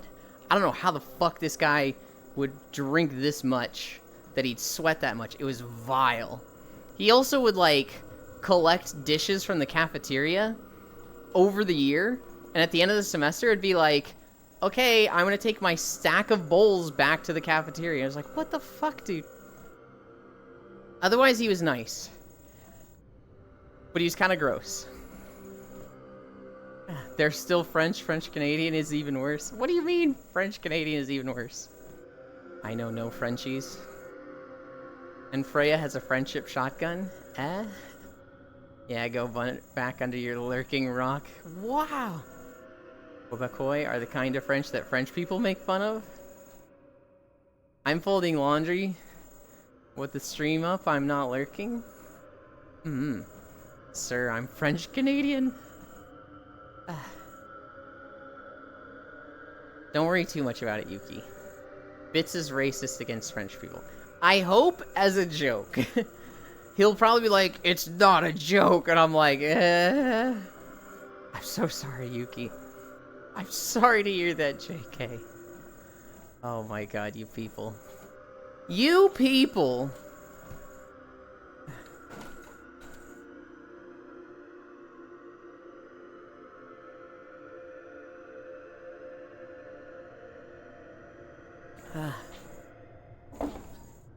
What do you mean by you people?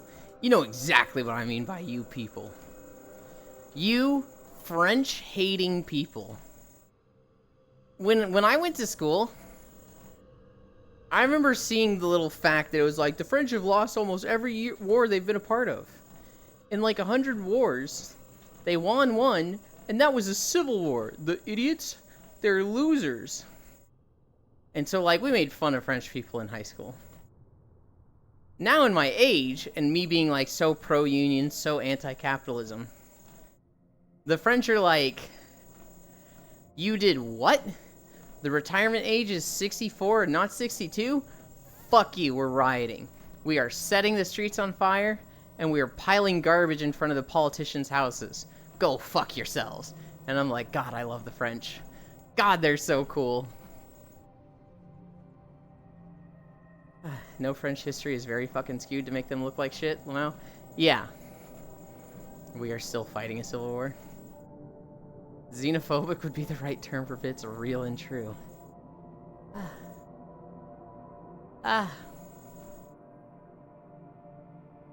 What are we at?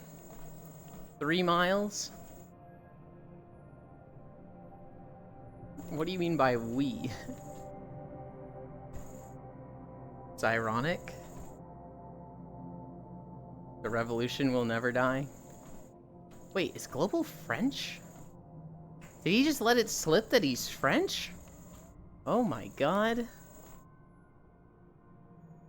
When the US owes its existence to the French taking them as a pawn against Britain, and now US people just mindlessly make fun of them? Honestly, I'm French Sag. For his safety, I hope he isn't. Honestly, US history is such a, like, dude. The American, like, founding fathers, they were fucking bitches, dude. Like, fucking England defends us from, like, 15 invasions or something. Like, England spends a shit ton of money saving us from people trying to wipe us out. And then they're like, hey, we just spent so much money on you. We're gonna need some of it back, so we're raising taxes. And the US is like, you know what? Independence. Fuck you. We're not doing that. And then, like, the French literally help us against them. And we're like, hey, just so you know, we will forever remember you as fucking losers. What the fuck is wrong with Americans? I like that's where you decided to take that. I'm so sorry, Dehi. I almost typed xenophobic, but I caught it. But I would say I'm xenophobic. I fear the xenophites. They do have some good French Revolution songs. Yulin finds the current US situation too depressing to meme on. Well, we're talking about French people. So when you use a pronoun, typically you're referring to the most recently used noun. So if we're talking about French people, and you say we, I can see how that could be referred to whatever you are. I'm gonna be honest, I have no idea what you are, Global. I have no idea if you're a US citizen. I have no idea if you're, like, in Thailand, or, like, Southeast Asia. If you told me you were somewhere in Southeast Asia, I'd be like, that makes sense to me. Izo. Name a woman? Oh gosh, I don't know. This is so much pressure. Name a woman!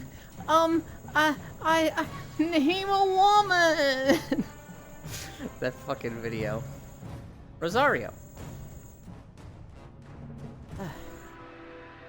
And now US people just mindlessly make fun of them.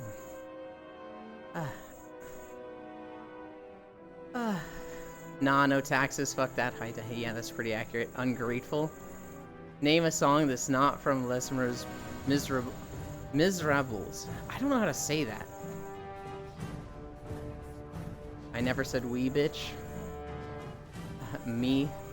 Glavol is a brain parasite, Subzo. La Carmagnol? Carmanol?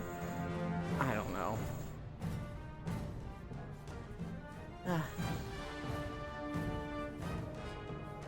The music is very intense here. Just say Les Mis? Okay. Your pronunciation hurts. I'm so sorry, Zay. Maybe you can join me after the walk today and give me a personal demonstration. Living rent-free in Yulin's head since 2015. What? Oh, because brain parasite.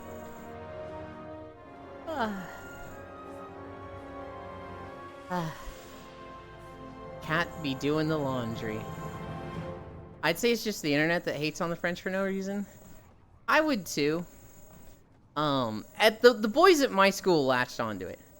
I remember the boys at my school learning history. They thought the Spartans were fucking cool, and they thought Athens was fucking lame.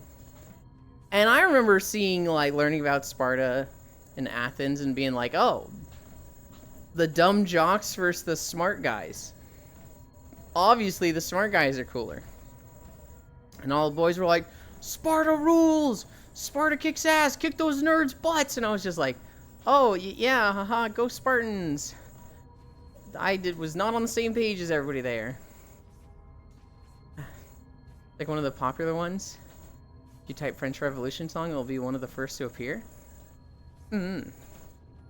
As most of my EU friends make fun of the French for being bad at games. Edith Piaf, Mary Cutie, Joan of Arc, Marie Antoinette. Sparta over Athens, though. Curie. Wonder if they knew Sparta was a matriarchy? Probably not. If it was, I'm suddenly like, wait, that's kind of fucking cool.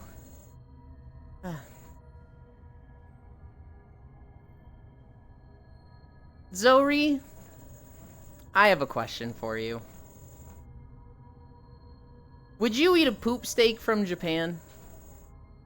Japan has developed a technology to take fecal matters from the sewers, centrifuge it, welcome back, separate all the proteins from it, grow that into synthetic meat, and sell it as steaks. No, and I'm remuting him. It's a very sterilized. It's a very, like, long process. You're not gonna find any, like, fecal matter in the steak. No, I don't need convincing. You just went just on principle? Alright. Alright. You're in the same boat as most of the people here. I also said no. I can't wait to eat the shit of my neighbors. I don't think I could. If it was like... If I saw the whole process, if I saw it broken down into proteins, and then, like, grown over months into synthetic meat, then I could be like, I can try it. But if you were just like, hey, by the way, this steak was made from poop and joy, I'd be like, and no.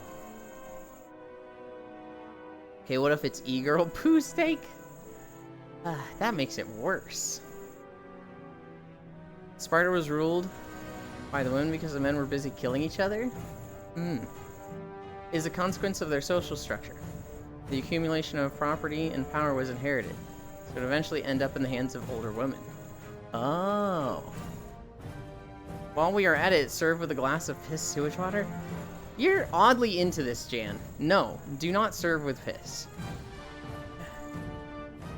If you took urine and distilled it 50 times into just water, sure. I'm joking. I don't know. You seem excited, Jan.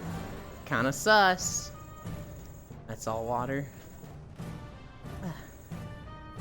Jan doing God's work. I don't know about that one.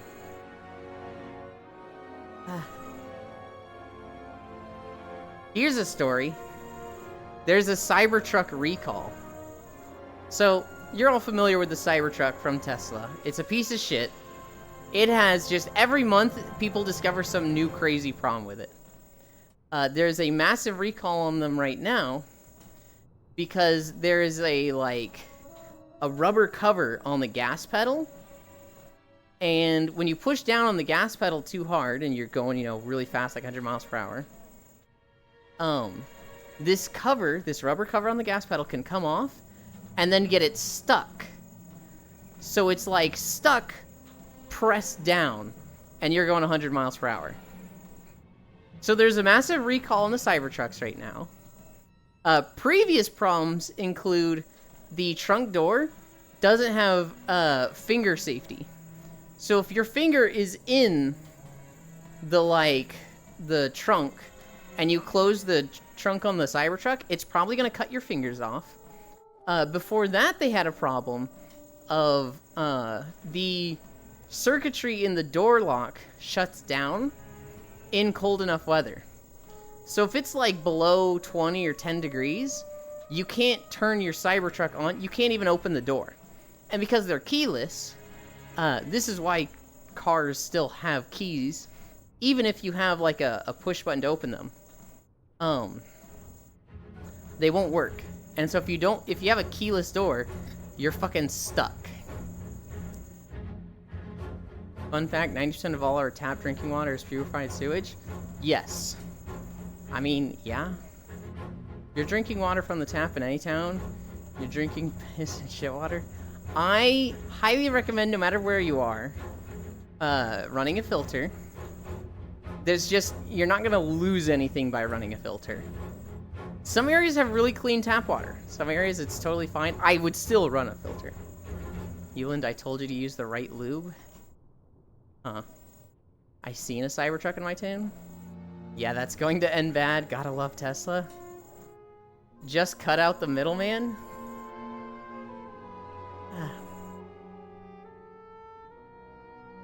Yes, you are, Euland. Filters cost money. They are not a significant amount of money. You're going to be better off just buying a filter. I guess, yes, it is inaccurate to say it costs nothing, you lose nothing. Whatever, you lose $20. I filter my shower head.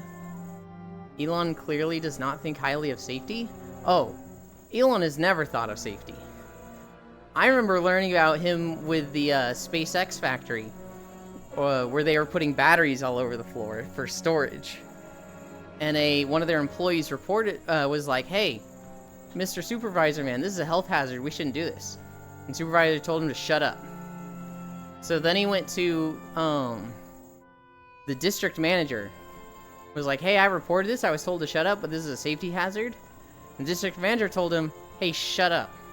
So then he went to the news station. He went to the local news network and was like, "Hey, this is what the SpaceX factory is doing. This is a safety hazard.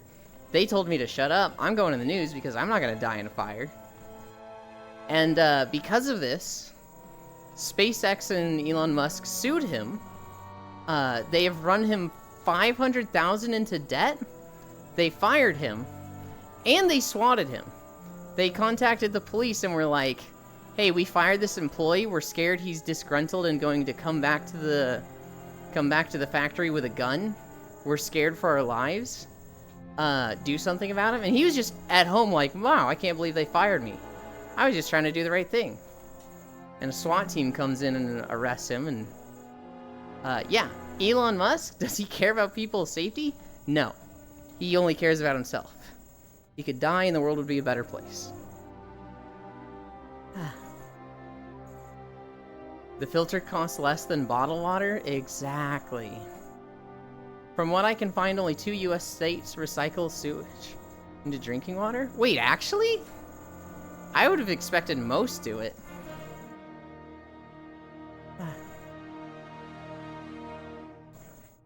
Cybertrucks don't crumble when I'm in a wreck? I have a course that's about water purification. The worst part is the piss water that comes out of the system is cleaner than the water in a source. I would not be surprised. The pedals are sliding off since they were manufactured. Since there was one vendor used the incorrect lube to install the rubber cover. I see. Yeah, that's okay, so it's not every Cybertruck. It's just specific ones from this manufacturer. Fucking dumbasses. Don't cut corners, people. Usually stuff is there for a reason. We're at 3.6. No, it's safe to assume it's all of them? But there was one vendor that used the incorrect lube. Are they all made in the same spot? Or is it like this vendor handles just the pedals that are used at every manufacturing place? That's legal speak for them denying any responsibility? I can see your point.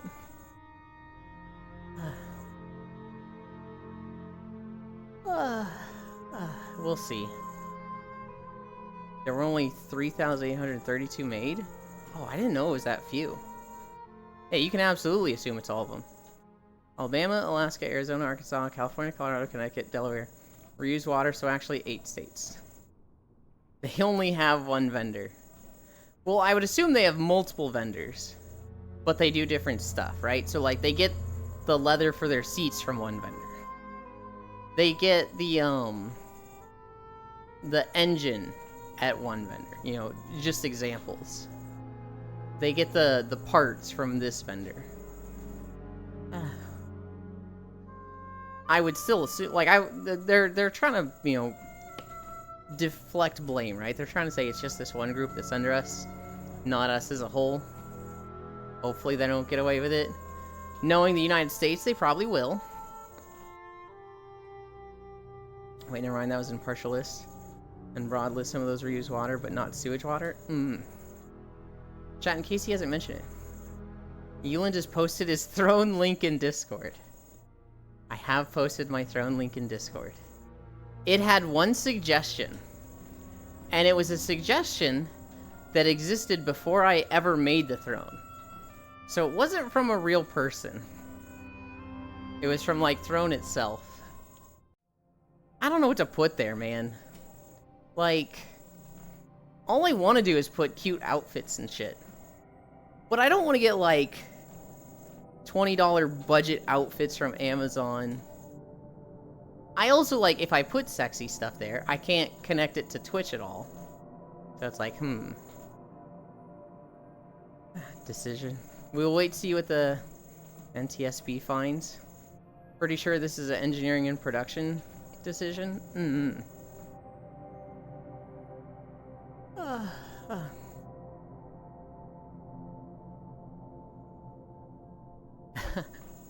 I saw something kind of funny. There is a magazine called Paste Magazine. And one of their editors posted a critical review of a Taylor Swift song. Well, this magazine had the foresight to not post the editor's name. Or I guess the journalist's name. They are hiding the identity. And this ended up being a good decision. Because apparently if you post anything negative about Taylor Swift, Swifties fans will dox and send death threats. And so they keep calling the magazine place and being like, hey, we need the name of that person so we can send them death threats. And the Paste magazine is just like, no, you fucking psycho. Absolutely not. How you feel about the coming horde of cicadas? We have a 7-year brood and a 13-year brood emerging at the same time. I am not looking forward to it. I got some throne suggestions for you. You can literally suggest them. Nothing on it. What about the brood witch? Ellie, do you know how throne works? Because you can suggest stuff. You can, like, make a suggestion and then post, like, a link to something. To be precise, Allstate are cleaning their water. They drop in a river after it's cleaned and pump water from another river somewhere, but yeah. California state bodies to approve plans to recycle wastewater to become drinking water. And that was it becoming the second state to Oklahoma. That, so as of the end of last year, there was only 2. Called out? No, I don't. Well, I can teach you. With Throne, I can put up stuff I want. But you can also just make suggestions. You should eat the cicadas, Yulin? Why on earth would I do that? I'm counting calories, Glabble. That sounds awful. If you call me up at a job and ask for the name for that, I'm referring your number to the FBI with this recorded calls. Well, I would hope none of them are saying anything as stupid and obvious as, hey, we need the number of the person who wrote this article so we can send them death threats. I would imagine they're like, hey, who wrote this article? And then Paste is like, we can't tell you that. They have chosen to remain anonymous. Oh, well, I'd really like to know who it was. Well, we're not going to give it to you. Well, fuck you then! And then they're hanging up. I imagine it's going like that. Well-aged bug meat. Wad squad. I just didn't want to misinform. Sorry for the spam. No, it's fine. It's fine. Some of them, are they dumb? I'd imagine there's probably a few that have been like, absolutely that dumb, Kayla. I would imagine the majority know to at least pretend not to be sending death threats. But that's also a common sense thing. And common sense is often very fucking lacking in people. Like that supervisor earlier, who put his employee's desk on the roof. How the fuck did he think that was okay? How did he think, like, what did he think was gonna happen, right? This employee reports him to HR, and he's just like, alright, well, let's get back at him, because I gotta have the last laugh. Let's take a forklift and put their desk on the roof as punishment. Is he gonna get to work and be like, oh, shucks, I learned my lesson, I shouldn't fuck with the big boss. I'll never report you again, sir, I'm sorry. Did he think that was gonna happen? Like, did he think everybody would just be like, oh man, that was a good one. You sure showed that guy. Desk on the roof, classic? Is not a classic, that is retaliation. You don't want to eat soft, juicy meat in a crunchy shell? No, I don't. That sounds awful. I'll do it in Stardew. No I won't, because bug meat is way more valuable as fishing bait. Retaliation, I call that a funny moment. I call that a, negative personality trait. Crunch, crunch. From what I found, they often sell the reclaimed water to be used in irrigation, like so farmers, so in a roundabout way we still consume it. Hi, GC Josh.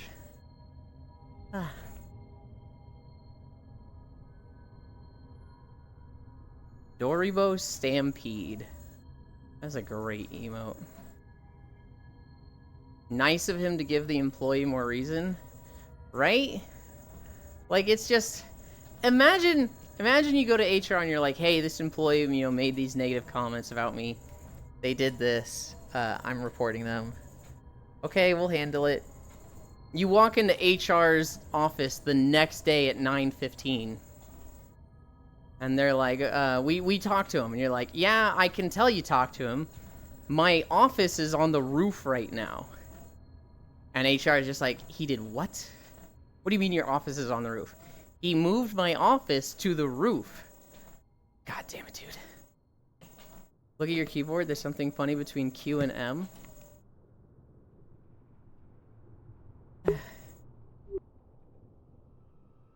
Is it you? No, it's not. Q and M? What?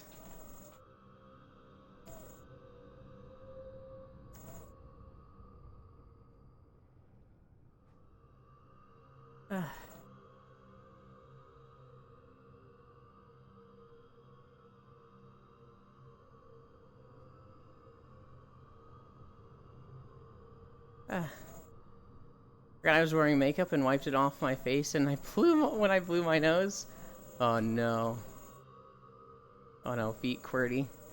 It's word for the VM. It's work if HR has not being bought.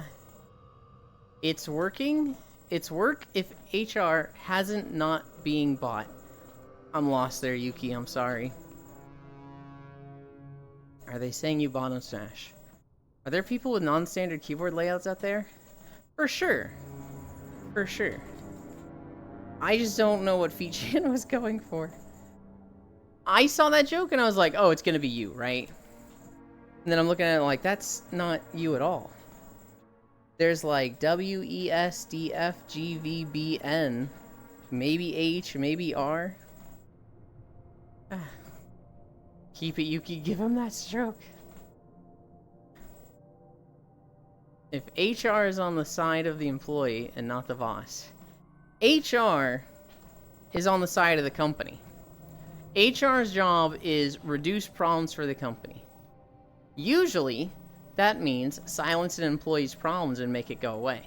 Sometimes, that does mean help the employee. You need to be smart about it and know when HR is going to help you and know when you need to go around HR. Heard there's like a weird programming layout. That point with the cube on the roof, they can't defend the guy. Hi, Farisu. Off in bed, time to sleep for 12 hours. Can we sleep in VR? It's way better being able to see people and take our clothes off and cuddle next to them that way.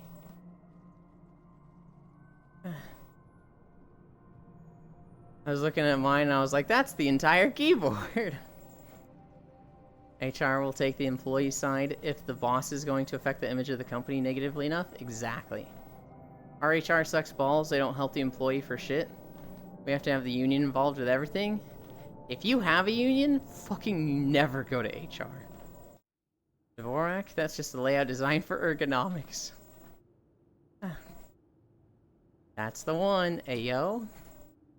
You know how many working hours he wasted with that stunt? If he was forklift certified, that's a lot of wages hours squandered. If he wasn't forklift certified and had to get someone else to do it, that's even worse. The layout of keyboards is literally designed to be slow to type. because early typewriters had fragile mechanisms. Oh, that's funny. I thought it was designed to be fast to type, so it was like the more common words you use are at the top. Or the more common letters. We're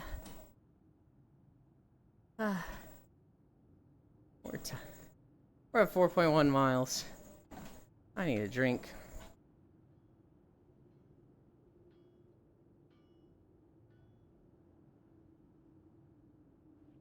Oh god. I recorded the beaches of Zuldazar, or the beaches of Zandalar yesterday. I did not do the editing. There were so many beaches. I think it's gonna be like a 2-hour video. Every fucking zone in Zandalar just has so much beach space. And Zuldazar in particular, the first zone of the Horde for BFA, the whole thing is a beach. The whole fucking thing is a beach.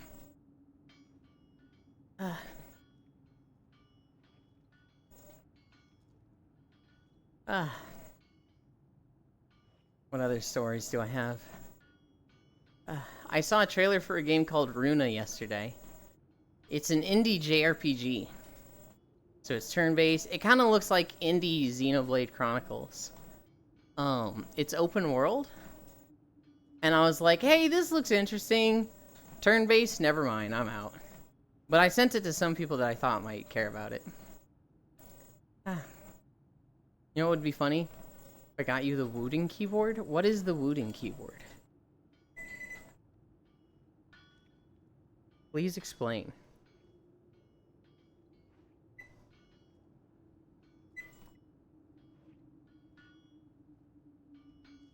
Imagine not liking turn-based. I do like turn-based. Just less. It has to be a nostalgia game for me to like turn-based at this point. I like Baldur's Gate. I like Divinity. I love Golden Sun. I like Final Fantasy Tactics Advance. I like Pokemon. I say I like Pokemon. The one Core has on her throne? Oh, that one. I also like Baldur's Gate Dark Alliance and not actual Baldur's Gate. I don't know what Dark Alliance is. I like Baldur's Gate 3. You like butt stuff? I do like butt stuff.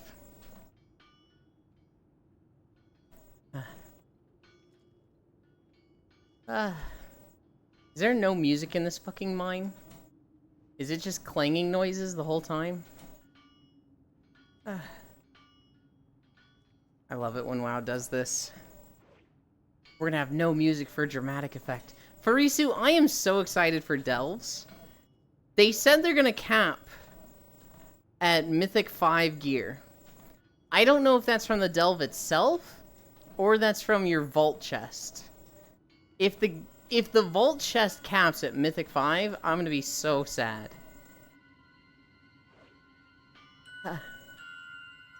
But I keep looking at the different WoW stuff for War Within. I made a druid this morning. I have my druid from 20 years ago that I fucking love. I love this druid so much. But I was like, it would be $25 to transfer it. Do I just make another druid? It'd be so much easier to just level a druid than pay the money for that.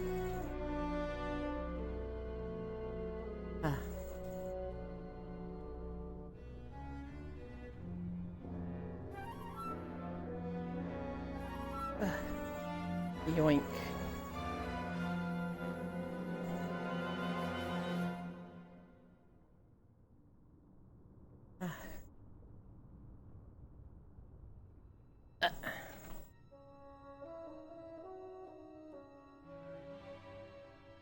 I love the second delay on it.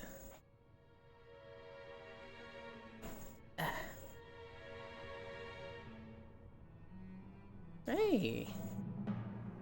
I threw that pretty well.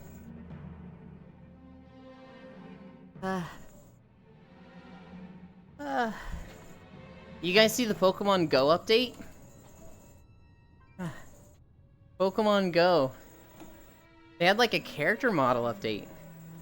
And they just decided no more cute characters. We're making everybody unattractive now. So, like, I saw the news. All the characters lost their curves. All the characters with boobs lost their boobs. It's just like, what? Why? Why would you do this? Just actually fucking why? Everyone is ugly.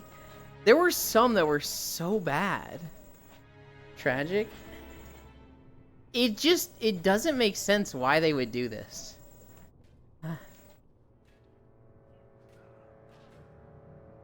No boobs, no cute anime aesthetic ruined. Tragic.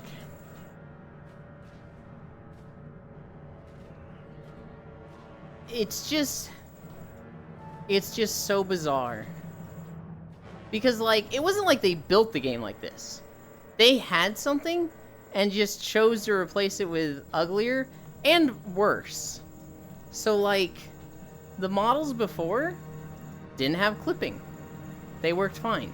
The new models, everything clips through, like, clothes and skirts. And it's just like, why?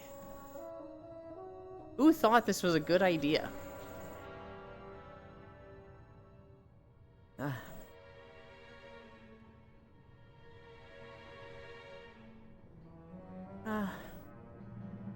What are we at?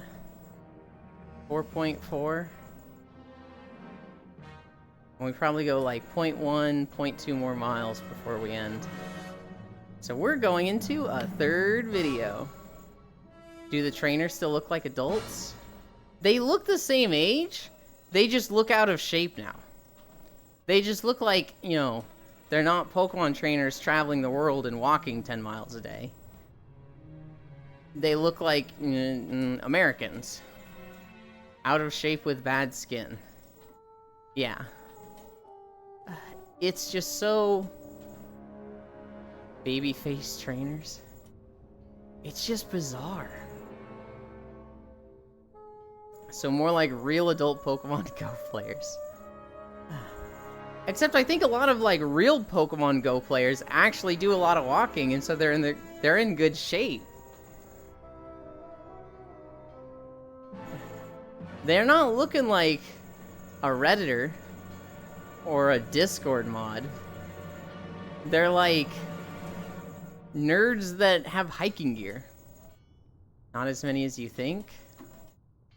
I don't know. I don't have like a Pokemon Go player aesthetic in my head. Most I've seen just drive around.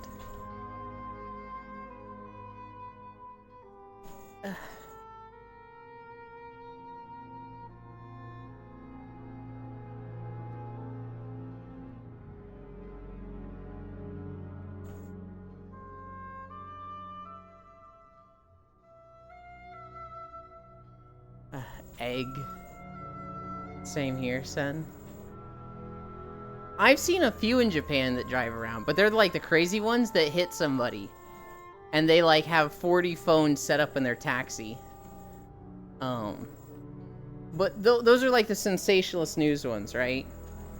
I actually haven't seen any that are like... I don't have a standard Pokemon Go player in my head.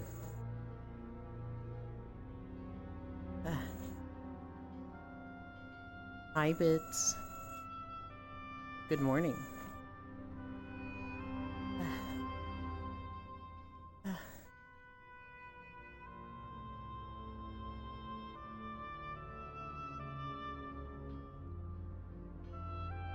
I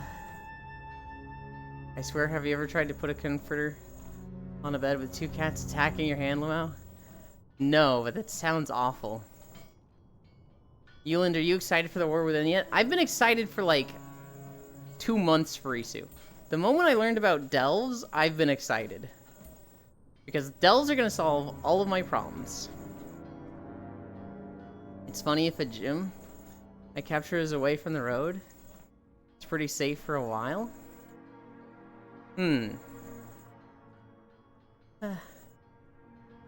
Chest plus 5 rewards going to take you forever to gear? Well, so, here's the thing for Isu. Do we know that the vault is the plus 5?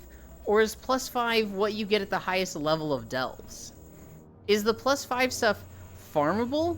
And the actual chest stuff is like plus 10? Or do we know for a fact +5 is the vault, and the best you can actually get from the delve is, like, fucking World Quest gear? Sent you something, Ewan? It's not an AI-generated love letter. I have. If they said it's +5 from the vault, then yeah, who fucking cares? War Within is dead to me. But if +5 is just doing the delve, I'm set. I'm good.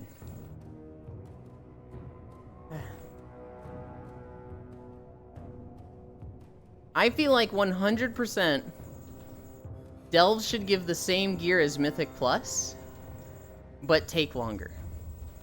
I feel like to get all of your Mythic Plus rewards for a week should be like, you know, a set number of dungeons. Maybe it's like 1, 3, and 7. And delves should take decidedly longer, but you can do them solo. Delves take like 10 to 15 minutes each? Yeah. Saying something you learn is not... Okay, yeah, I read that. Oh god, we're at 4.6.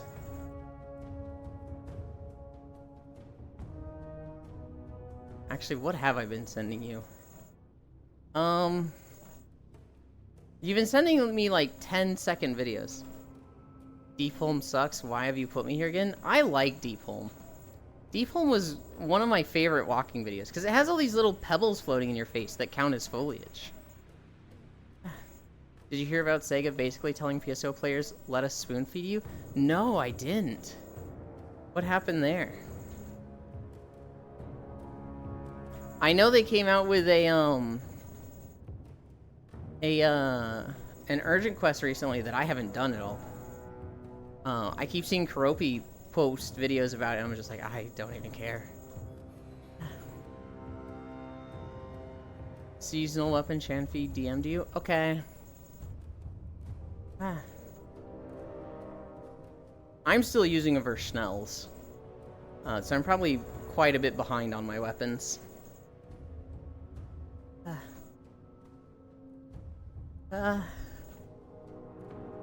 I've started running Lucille Exploration again, though. I just haven't gotten machine guns from it yet.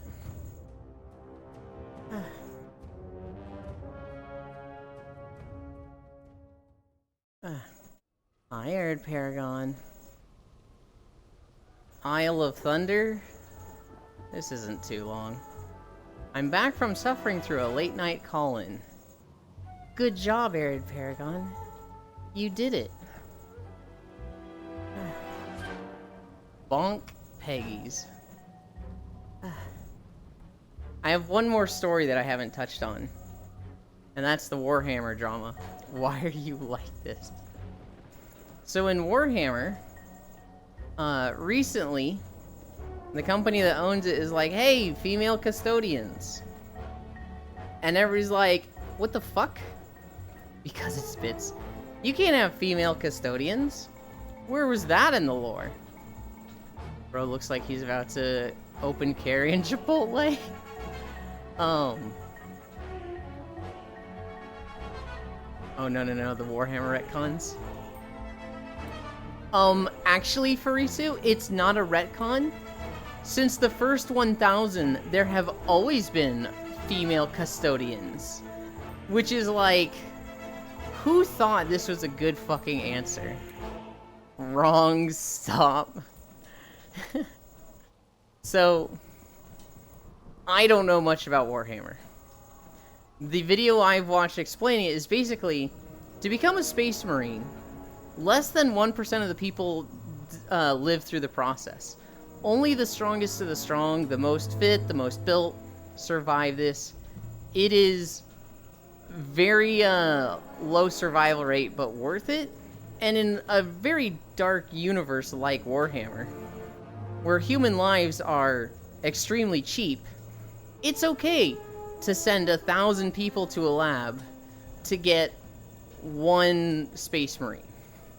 Because who the fuck cares about, you know, people's lives? They're literally cheap. On that premise, the idea of less muscular women living through this process is, it doesn't really work out. It kind of is a problem that isn't really based on, like, men are cooler than women. It's just, like, by the process, women would be far less likely to survive, so why would people do this? Why would people use women for Space Marines? And then custodians themselves are, like, an even higher level of Space Marine, where even less people get to that. And so to retcon it, and be like, there's female custodians, is like, fucking what? No. And instead of being like, look, we just wanted to be inclusive, we wanted to have female custodians, we just want equality across the genders, that would have been, people would have been mad, but they would have been more accepting of that. But talking down to them and being like, actually, there have always been female custodians, is just like, ooh. Yeah, that's how you piss off your fan base. They're just indistinguishable. Omega lol. I like the best part, is that most people aren't bothered by the female part, but the fact that you're trying to gaslight everyone by saying the hints have always been there, yeah. Sisters of Battle? No, the part most are bothered by is that they're like, hey, this is a thing, while avoiding Sisters of Science and Sisters of Battle. For those interested in tech news, Parent EK has a liquidity problem and is not paying both employees and suppliers. Gamers Nexus has a video about it that came out this morning. Give me a small rundown, Logitech. Because, EK, what is EK? I'm forgetting that acronym. We're at 4.8 miles. I'm gonna stop right when we get to 5. But it's just 2 incline. We can handle it. EK is a company that makes water blocks? Right, but what does EK stand for? They do high-end water blocks for CPUs, GPUs? Is it just EK? Or is that not an or an acronym? Oh, water cooling? Just EK. Oh. Huh. They really made a company and said, what are we calling it? ACK! And just went with that. Okay.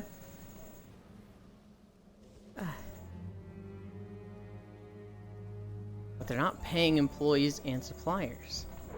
Yikes.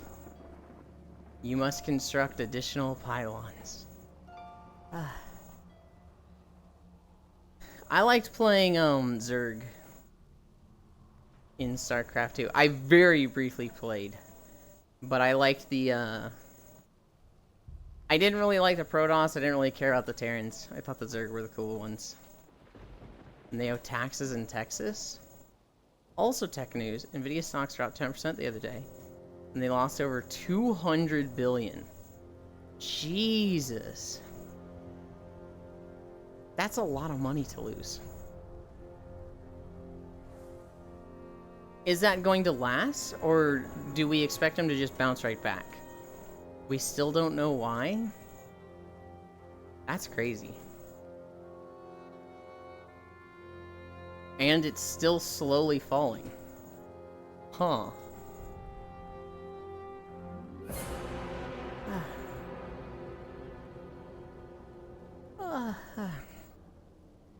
I think they're bubble popped. I feel like it would pop a lot harder than 10%. If it, like, fully popped, I feel like... I don't actually know what happens when, like, a tech giant like that crashes. I would have thought it's, like, overnight. We're bankrupt, we're dead.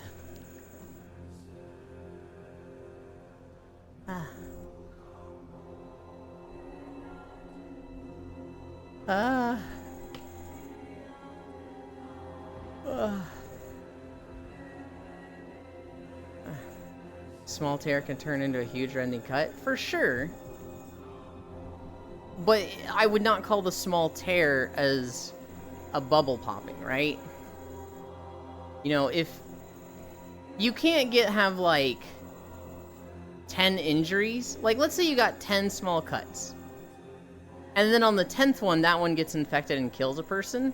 You can't look at that and go, this is what happens when you get a small cut. Small cuts are lethal, right? You had 9 non-lethal ones before then. I like sharing a Spotify playlist with someone and watching as they add my songs to their likes. That is a very good feeling, right? When you song request in a stream and somebody's like, yo, this is a banger, that's a good feeling. I remember Lost One and I were watching Dualahan years ago. And I requested a bunch of songs, and like 3 in a row he liked, and he's just like, you're the fucking jukebox, Euland. You gotta be here every time we do song requests. And it was just like, oh, my heart. I have never been praised so highly before. I love this.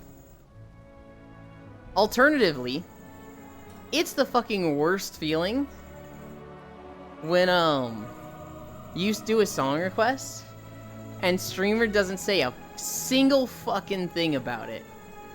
And then the next song comes on and they're like, yo, this is a banger, and you're just like, okay. Ow. If I know someone's taste, I can find music for both of us? The novels never explicitly say the custodians stalk are male solely.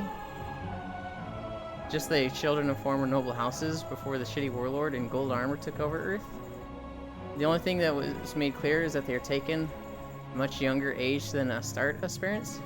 I thought it specifically mentioned sons. I thought it specifically called them sons, Global. Yeah, Zoe don't like my metal. Oof. If I know someone's taste, I say fuck it. We're listening to Vocaloid. Oh god, Safi. One, I had a massive Vocaloid phase. I was talking about it with Spacefish yesterday. Because a Jubiphonic song came on in her song requests. And I was like, oh my god, I used to listen to so much Jubiphonic. Matryoshka.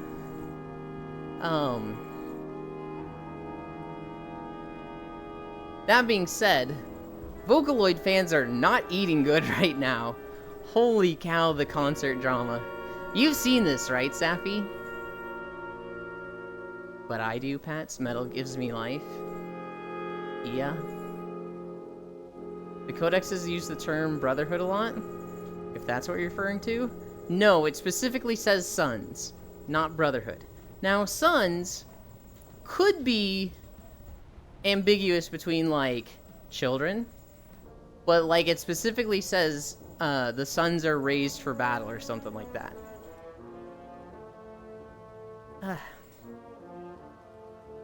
I like everything. Just gotta find out what you like. I typically like everything myself. There are some country songs that I like. There's a lot of rap songs that I like. I'd say I most typically fall into, like, alternative rock. No country. We giving the deworming meds to Elin? Why am I getting deworming meds? Raised for battle? That'd be the Astartes, the custodians, or the bodyguards of the corpse witch? You're splitting hairs so much, Global. I am secondhand referring to quotes I saw in a video yesterday, saying they specifically mentioned sons. And you're like, sons? Like brotherhood? Like that? And I'm like, no, it says the word sons. I don't know, something like sons for battle. For battle? Well, that's not custodians. And it's just like, oh my god, you fucking nerd. It says sons.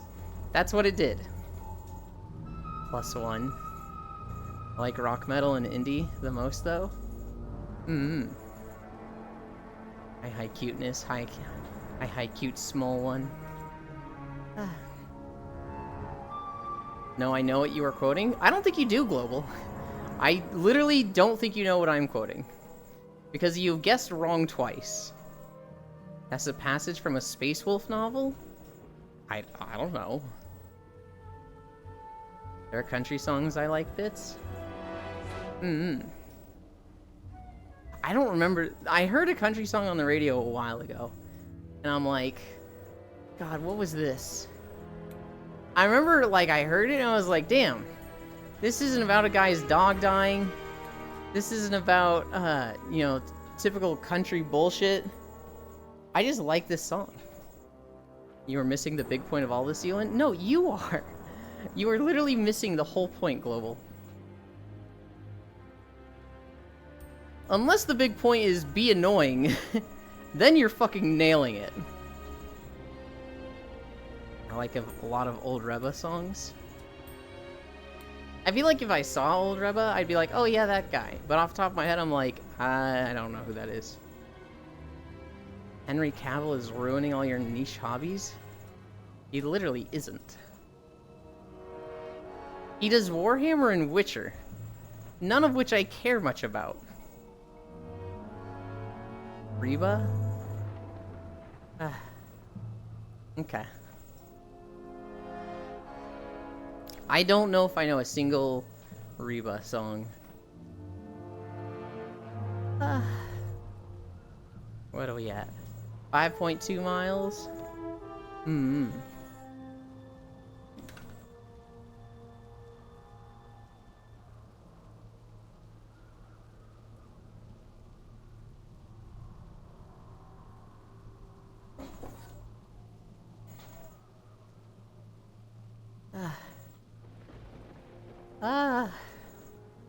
This is the Isle of Thunder.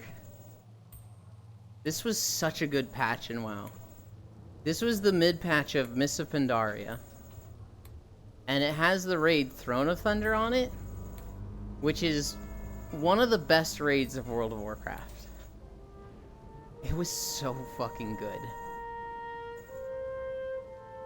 Starts off with a big-ass troll berserker. And he's got lightning powers and he's charging around the room and breaking the room. Then it goes into a council fight against trolls. And they ramp up. Each one of them will have like the soul of this troll spirit caster. And he will get stronger and stronger. But if you get that troll to 25% health, the soul will be ejected from them. And so you basically need to chase this soul around and go through their abilities. Without letting them cap soul power. That was the third fight. The second fight was actually Horadon the Breaker, which was a giant fucking Triceratops. And you have to, like, use these, enemies that they're spawning in the room to break his armor. And so that was just neat. Then, you go across the bridge, or you were going to go across the bridge, but the Thunder King breaks it under you, so you fall to the depths under the Throne of Thunder. And the first boss there is a giant fucking turtle. This giant fucking turtle has grown so big it's stuck in the cave walls. And so you fight him, and it's like a stone turtle. It's not like a standard turtle, it's like literally an elemental stone turtle. You fight him, break him, shattering his body so that you can walk through the cracks in his body. And then you fight this fucking Hydra, which is like 2 heads. And so you don't see its body, it's just heads coming up out of the abyss. You kill one of the heads, and the other one goes down into the hole. Then this head comes up, and another head, and then in the background, that head you just killed is back there, like, basically acting as a turret and shooting you. You have to kill 9 heads, and each time you kill a head, another one spawns in the back. So at the end, there's 8 heads that are like turrets shooting at you, while you're fighting 2 heads up close. Leave my Henry alone? No, he is letting the normies in. That is a good thing, Global. Normies and casuals fund things. If you don't have normies and casuals, you get Wildstar, which means fucking dead. So a protocore? What is a protocore? How I head Pat Kirby? We don't have that redeem yet. Euland, you should enter my friend's photo contest. What photo? I don't have any photo taking skills, Bits. I feel like I'd get the worst photo award. Everybody point and laugh at this person.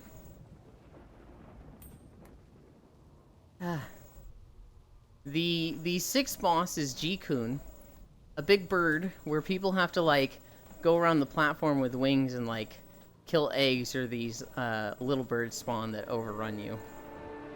I hate Country Rap, though. That shit is the worst. After G-Kun, you have Darumu, which is a giant gazer. And he has a really cool mechanic where he makes a maze that you have to run through while, like, running away from his laser that's, like, gonna do a 360 around the room. And you have to stay ahead of the laser. After Darumu, there is the Saurok guy. And he's basically been mutated by Titan blood. And he's crazy and just constantly evolving new abilities. After him is the machines. I think it's like Dark Animus. It's these robots powered by Titan blood. And it starts with like 64 robots in the room. You kill all of these, and the blood from them goes into bigger robots, so there's 32. And these hit harder and have more health. You kill all these, and it goes to 16, and these are, like, starting to be really threatening. And you get down to there's just one robot left, and it's, like, a burn phase, and you gotta kill this thing super fast. I am memeing. I judge Cavill more for playing Custodes. You should pick a faction that isn't literal demigods. Give it a shot anyway.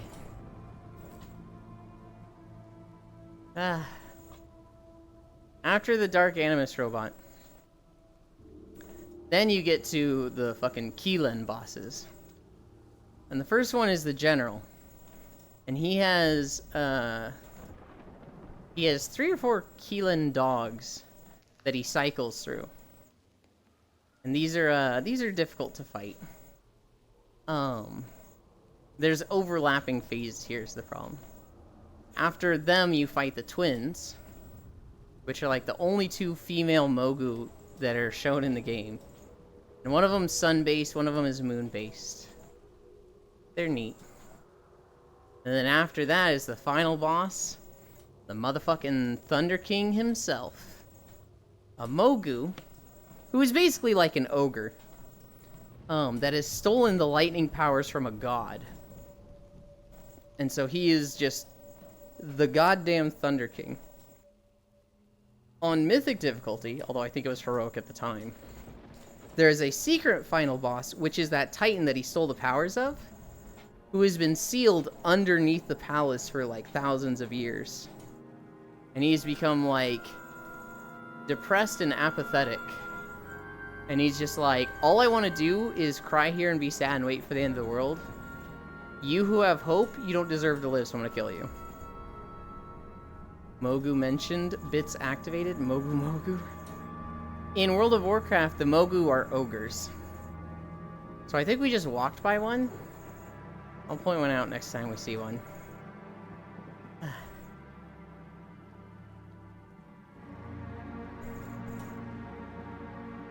They are literally like the ogres of Mists of Pandaria. They're really big. They have the jointed legs, and they have like the tusks and the kind of dog-looking face. Originally in WoW, they were the servants of the Titans. They were strong but loyal. Then the Titans disappeared for 10,000 years, and the Mogu were like, okay, we've waited for 10,000 years. This is bullshit. We're not gonna keep waiting. We're gonna live our own lives. And that is a life of conquest. We're gonna take over the world. And they almost did. But then their leader, the Thunder King, just got fucking vaporized. Well, he didn't get vaporized, but he got deaded. They were attacking this group. And the group was like, well, we don't stand a chance against the Thunder King and his troll allies. Let's just end all life in like a 10-mile radius. Because we've got a machine from the Titans that does that. Let's just turn off life in a 10-mile radius. And they did. They killed themselves. And all the Mogu and all the trolls that were invading. And that basically crushed the troll and Mogu empires. It was like all their big conquerors just got wiped out here. And their civilizations both fell apart after this.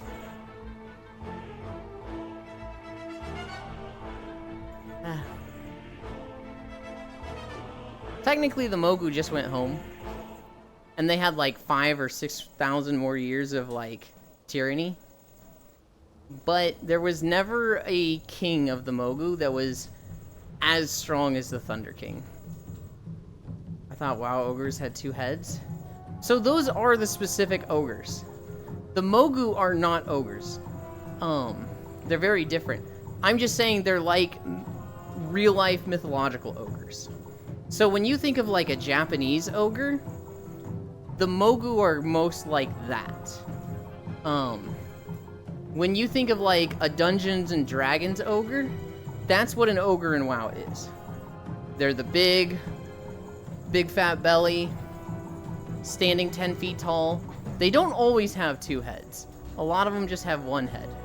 But a lot of them do have 2 heads. They are from Draenor, the 2nd planet, where the orcs are from, and the Draenei live. They're not from Draenor. The Mogu are from Azeroth. They were very much isolated in Pandaria, but they did go to other continents.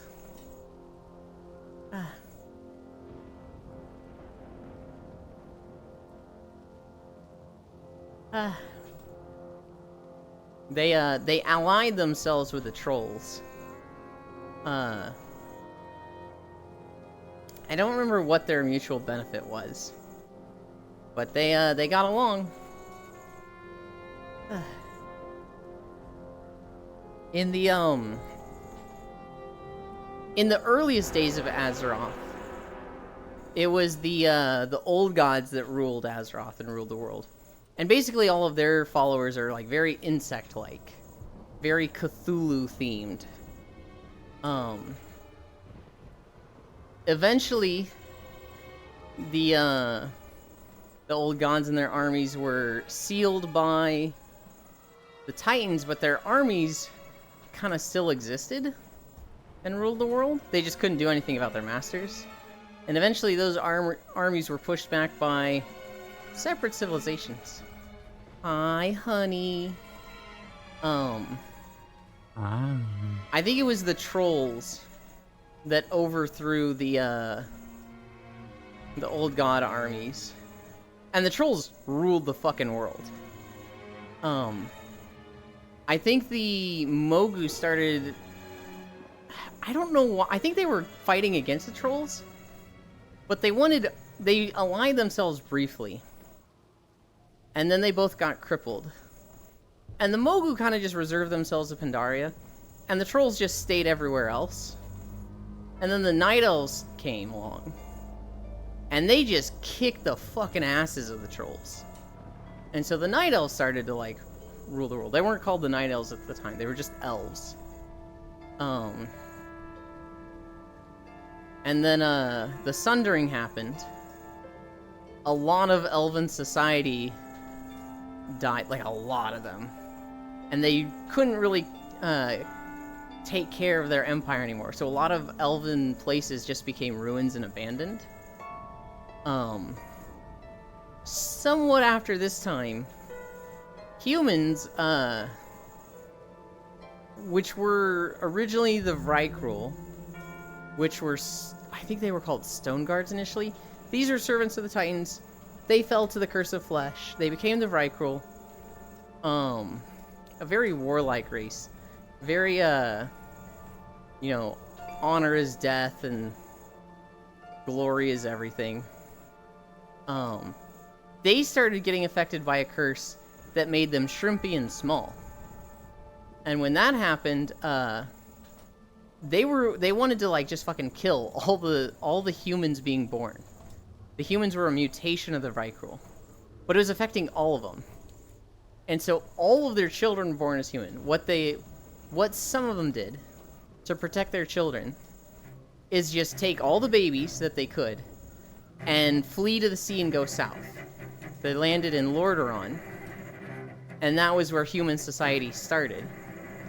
The Vrykul, the tall humans, they were basically like, hey, we're not having children, so we're gonna freeze ourselves until we can figure out what the fuck is happening.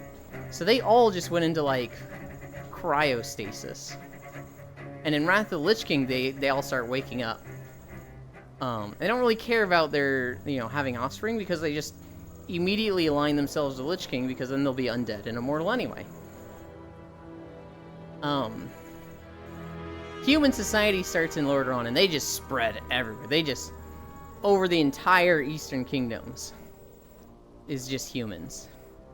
They get along with the dwarves, they get along with the gnomes. That's when the orcs show up through a portal. That's Warcraft 1. Warcraft 2, they start coming through the portal and stealing magical objects. We chase them through the portal to Draenor, and that's where we fight them a lot there. They complete a ritual that destroys their planet and, like, takes them somewhere else. That planet ends up being destroyed, and the portal is sealed. So that, like, they can't come through the portal anymore. Warcraft 3, this starts with the orcs that have basically been stuck on the Azeroth side. They're, not on Draenor. They're all just in internment camps. They are literally just growing up in prison camps. And Thrall is basically given a vision by Medivh. And it's like, hey, lead the orcs out of here, go across the sea. So Thrall gathers up all the orcs in internment camps. All the humans are freaking out because they're like, oh shit, the orcs are all escaping and mobilizing. Prepare for war, shore up the defenses, brace yourselves. And the orcs just leave. They just sail off into the sunset, and the humans are like, what? What? Some of the humans are like, good, fine. Hi, Alex. I don't give a shit about the orcs. Better they go away and don't stay here. I ain't gonna follow them. And some of the humans were like, no. If we let them leave, they will regroup, they will come back stronger. We have to chase them down. And so in particular, there were 7 human nations. One of them was Kul Tiras. Kul Tiras had the best navy. They were like the navy nation. And like nobody else even bothered to have a navy because... you see a small hunt? Nobody else bothered to have a navy because just Kul Tiras had that shit on lockdown. Sure. Kul Tiras chases them across the ocean. And they find out, like, they're not really shoring up for war. They're literally trying to escape their demon blood corruption. I see a star. You do see a star. I've got Bits, Star, Hunt, and Icy Fire with me. The orcs are just trying to, like, survive. They're literally just trying to, like, live day to day, rebuild a society, not with the express purpose of coming back and, like, taking over the humans, but just, like, they don't want to grow up in prison camps. And the Kul Tirans should have been like, you know what, fine. They've cleansed themselves of their demonic corruption. It would be better to form an alliance with them, to, like, keep an eye on them. Because they were victims. They were controlled by demons, and that was fucked up for them. But instead, the Kul Tirans are like, nope, we're racist, and we're gonna kill them. So Jaina betrays her father. The orcs live. They establish the Horde. This is where they group up with the Darkspear Trolls, the Taurens, and the Forsaken, and the Horde is formed. All of this is happening in the Mogu, the Mogu down south. They ruled for, like, I don't know. They ruled until... Okay, the Thunder King died before the Sundering. After this, some, like, 5,000 or 6,000 years, the Mogu still ruled, and all of the lesser races in Pandaria were just under their heel. That ended when the Pandaren were like, hey, we're gonna rise up, but they weren't allowed to have weapons. So what they did is they trained in unarmed combat. They literally founded the fighting style of monks, and punching shit so hard, you don't need a weapon. And with this, it was kind of like a cheat code to just win. Because they trained their hands to be so tough and forceful that if you hit their hand with a sword, the sword would break. And so, like, all these Mogu are like, oi, these dumb pandas are mobilizing. Fucking cut them up. And then they just, swung their swords. And the pandas just punched the swords and all their swords broke. And it was just like, what do we do here? How do we fight this? And the Pandarans were just like, fuck you. And just punched holes in their chests. That's basically how that went. Eventually, the Mogu were chased away. There were still groups of them that were alive. But for the most part, most of them did the same thing as the Vrykul. They went into cryostasis. And for the large part, Mogu just existed as, like, roving bands. They were very active on this island, the Throne of Thunder, or the Isle of Thunder. But on the heart of Pandaria, there really weren't that many. But they were nomadic and constantly moving, so it was hard to, like, pin them down. The pandas, they basically flourished as a society. They just, like, became this awesome civilization that was a utopia. There was no, like, war, no strife. Every 100 years there was a war against the Mantid. But it was like, we defend the wall, they leave, and that's all they have to worry about. If you weren't born at the time, if you weren't born in that, generation that had to fight on the wall, your life was fucking chill. You lived in the valley, you laid on your ass, you put seeds in the ground, you didn't have to water that shit. You didn't have to toil the field. That shit just grew to the size of a fucking car. And you got to have melons that were like perfect taste, blessed by the gods, ginormous. You were living fat and happy. Pandas literally lived like real life pandas in captivity. Just dumb and happy and no worries in the world. And then we came along, the Horde Alliance, and we fucked all that up. I think I spend too much time with this guy. Very possible. I like all the time I spend with you, Bits. I don't like getting shot by you, though. I'm not a fan of that. The panda starting area was broken. You could basically grind all the way to max level in there. Sort of, Yuki. You can do that anywhere. You weren't supposed to, unless there's a bug that I'm not knowing about with, like, things scaling with you all the way to, like, level 80 or 90. There is a guy. His name is Secret Agent. He is not chosen Horde or Alliance, because when you make a panda, you can choose Horde or Alliance. There's a guy named Secret Agent that has leveled all the way to max level, getting 10 experience at a time, picking flowers and mining rocks. Well, max was 85-ish back then, right? 85 would have been the max for Kata, so 90 would have been the max for Mists of Pandaria. It would have been 60 was max in Vanilla, 70 Burning Crusade, 80 Wrath of the Lich King, and then Kata they did the half expansion. Well, they didn't do a half expansion. They just said, let's slow down the levels so you only get 5. So you went to 85. Yeah, and 85. Then Mists of Pandaria, they were like, this is fucking stupid, so we're going to do 5 again, and then every time after this, it's going to be 10 levels. So Mists of Pandaria capped at 90. And in the Wandering Isle, Secret Agent is a panda shaman who just runs around as a fucking ghost wolf, collecting herbs and mining nodes. And he is a max level Pandaran. For God knows what reason.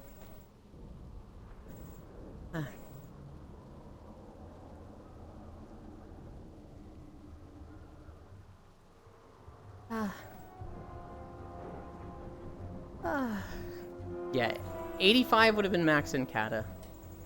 I don't know if there's a method where, like, enemies scaled with you. I don't think that happened until Legion. But if you're referring to Secret Agent getting to max level in Wandering Isle, that was just crafting or gathering professions always giving experience, and you should not be leveling that way.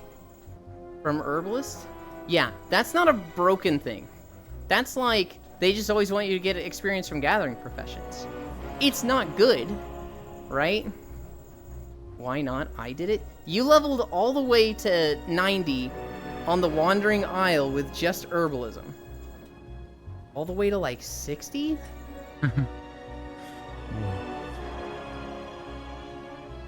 That seems more doable.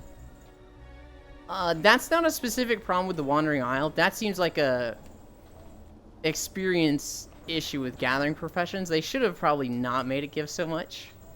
I had issues. I do want to know how much time that took. I want to know how long that took you. Because if that took you like... If that took you 3 days, that's busted. That's a problem. If that took you like 3 weeks, okay, that's a little obsessive. And like, you can, but like, that's not going to benefit most players. That's just this is a thing you can do. But dear God, why would you?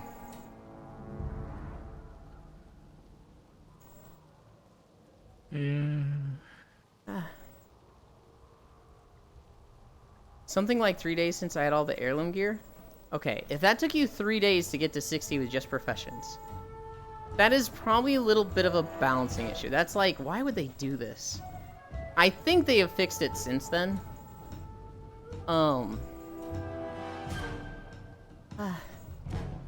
That is very much silly and not how it should go. I imagine it's not like that anymore.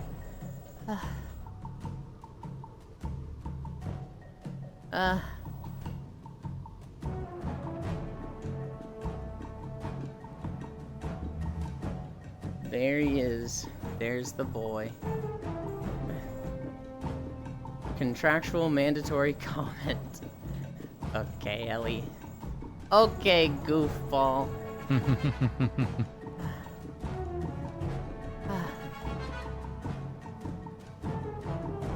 We're almost at the end. We're at 6.3.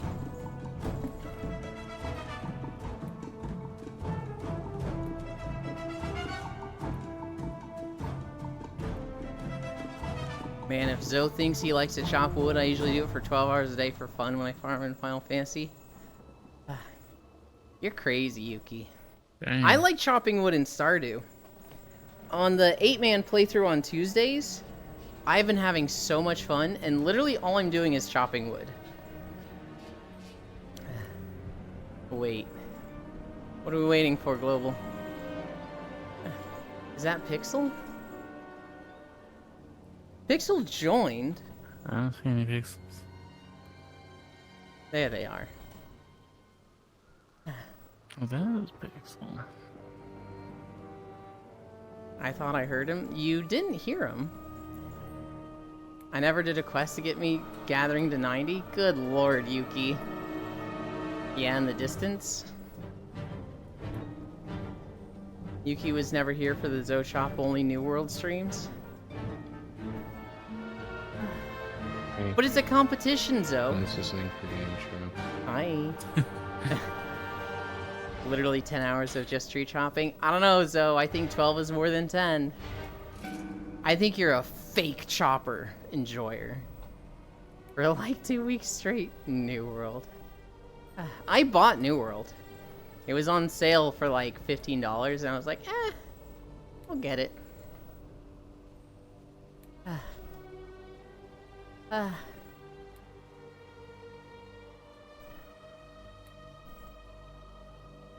don't know if I'll make walking videos of it. I'm gonna try it. We're gonna try and make some walking videos. If they're too hard, whatever. 166 hours in New World, 140 of those chopping trees. Hell yeah, Zo. What's funny to me, Zo, is that you don't want to play Stardew. Because that's just like, you can actually legitimately play the game just chopping trees. You could do... You wouldn't be able to do like a lot of specific things, but you could progress through the main point of Stardew Valley just chopping trees. The problem is my content's matured. Demature it. 2 years ago, chopping trees was okay enough content. Demature it, Zo. Go back. I was having fun cutting the whole forest down in New World. Hell yeah.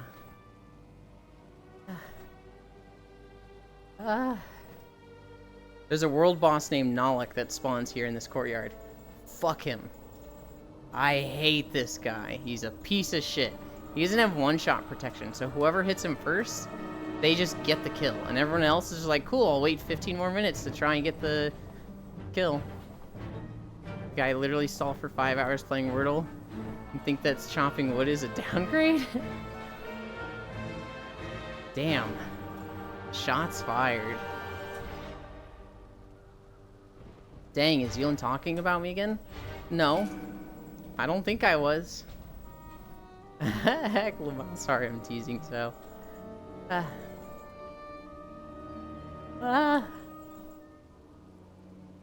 We're so close. We're at the portal. I heard piece of shit. Why would you assume that's about you? I don't think I've ever called you a piece of shit. Maybe a goofball, maybe a shitter. Definitely a motherfucker. I've definitely called you that. Shrug? Well, don't shrug at that. I'm pretty much never referring to you. I say piece of shit. Don't say that about yourself! You're exceptional! Look, if we find a game where everyone's generally into it, and I'm generally into it, Wordle is obsolete. Wordle's there for people who just would not come by otherwise. I'm just goofing. Don't say you're just goofing! You're great! Don't talk bad about yourself! You're exceptional! You're amazing! You have to say it! You're bad and you should feel bad. Mods, crush his balls. Alright, you've gone too far. The other direction, woo. We are done with Throne of Thunder. 6.5 miles.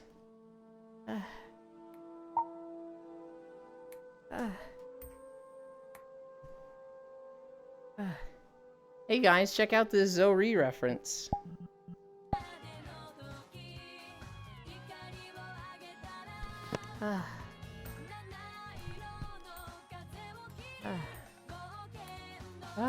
Hey yo, Wordle is an upgrade.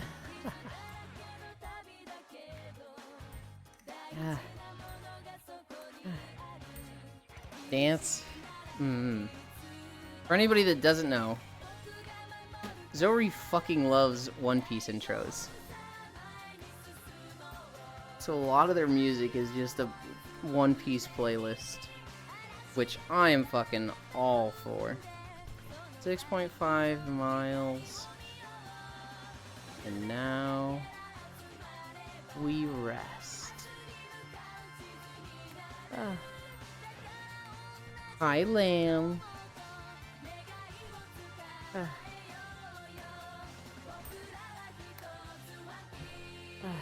Okay. Ow. Don't look at me. Don't look at me while I fix my trackers.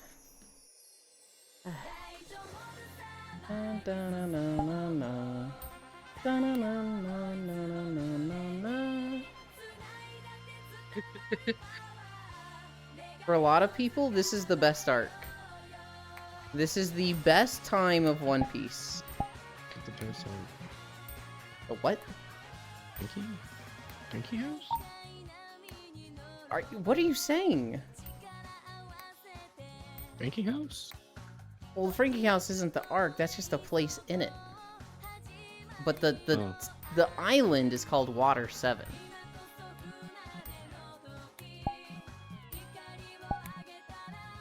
It's called Water 7 because the city is split into 7 districts, and each district has a number. So we are in District 6 right now. You can see the big 6 on the wall over there. And so because it's split into 7 parts, they call it Water 7. And it is... Is this the one with the fucking train? What's the water Yes, train? it is the one with the train. Yeah, I mean, I've been watching that in the obscure time and like, so. I understood about half of that. I said I remember watching one episode from this part Huh. in like 2007. If you ever watch all, okay, he's just slowly walking away. I guess. Oh, all right. The Zoe reference. Well done, you and the storyteller. Thank you. The Shipwright Island? It is the Shipwright Island. I was happy when the boat died. That's fucked up. Lost one. What? Not the The going fucked Mary. up lost one. That is actually fucked up. Alright, we're gonna go run by Hunt, and then we're going to say portal and drop a portal.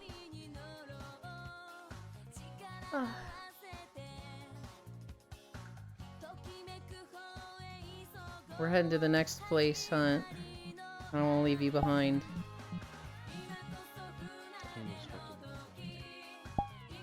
Recently visited. Sea breeze. Portal.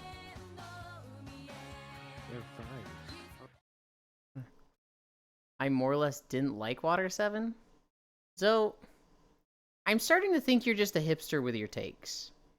I feel like you're just trying to find the most, like, common belief in people and be like, I gotta do the opposite. What do you mean you didn't like Water 7?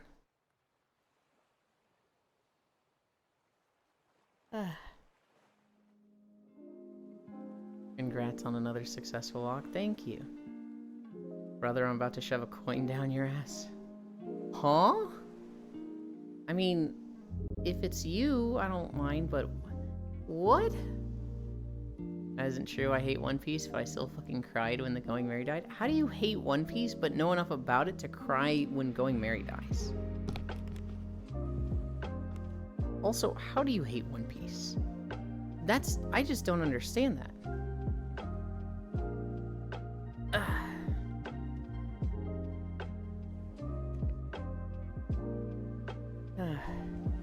I get people that are like, I'm not going to watch it because it's too long. Like it's... I've never heard the take of, I just don't like One Piece. Watched 500 episodes. Huh?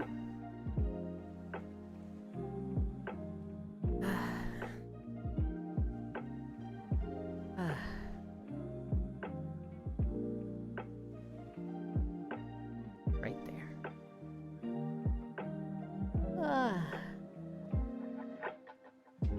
I forgot this map has the dumb fucking thing where you hold back on the right stick.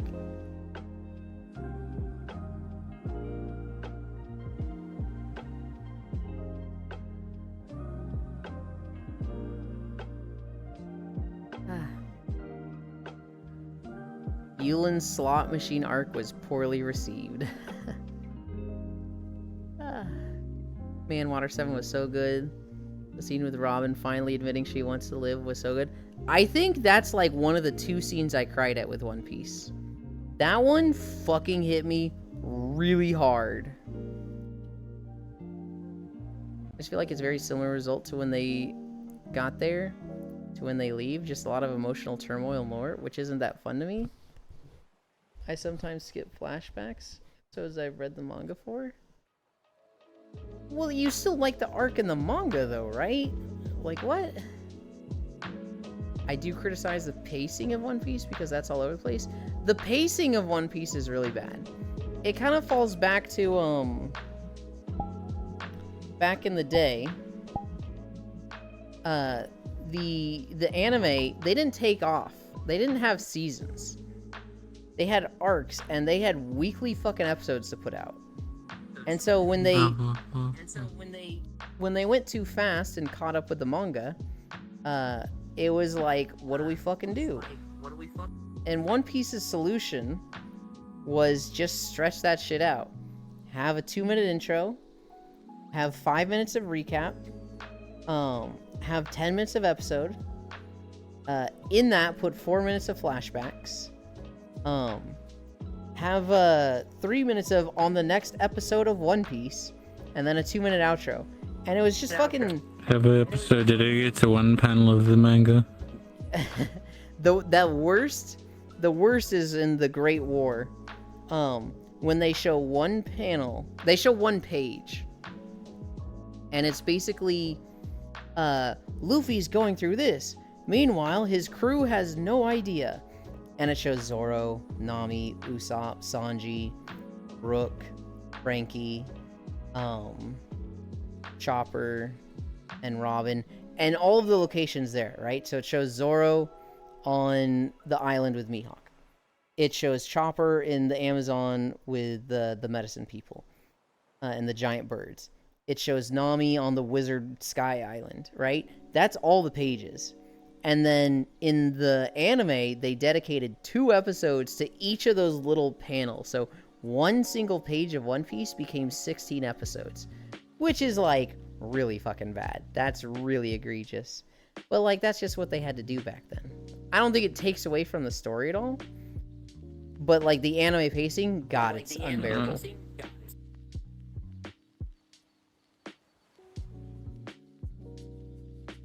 You're gonna say something?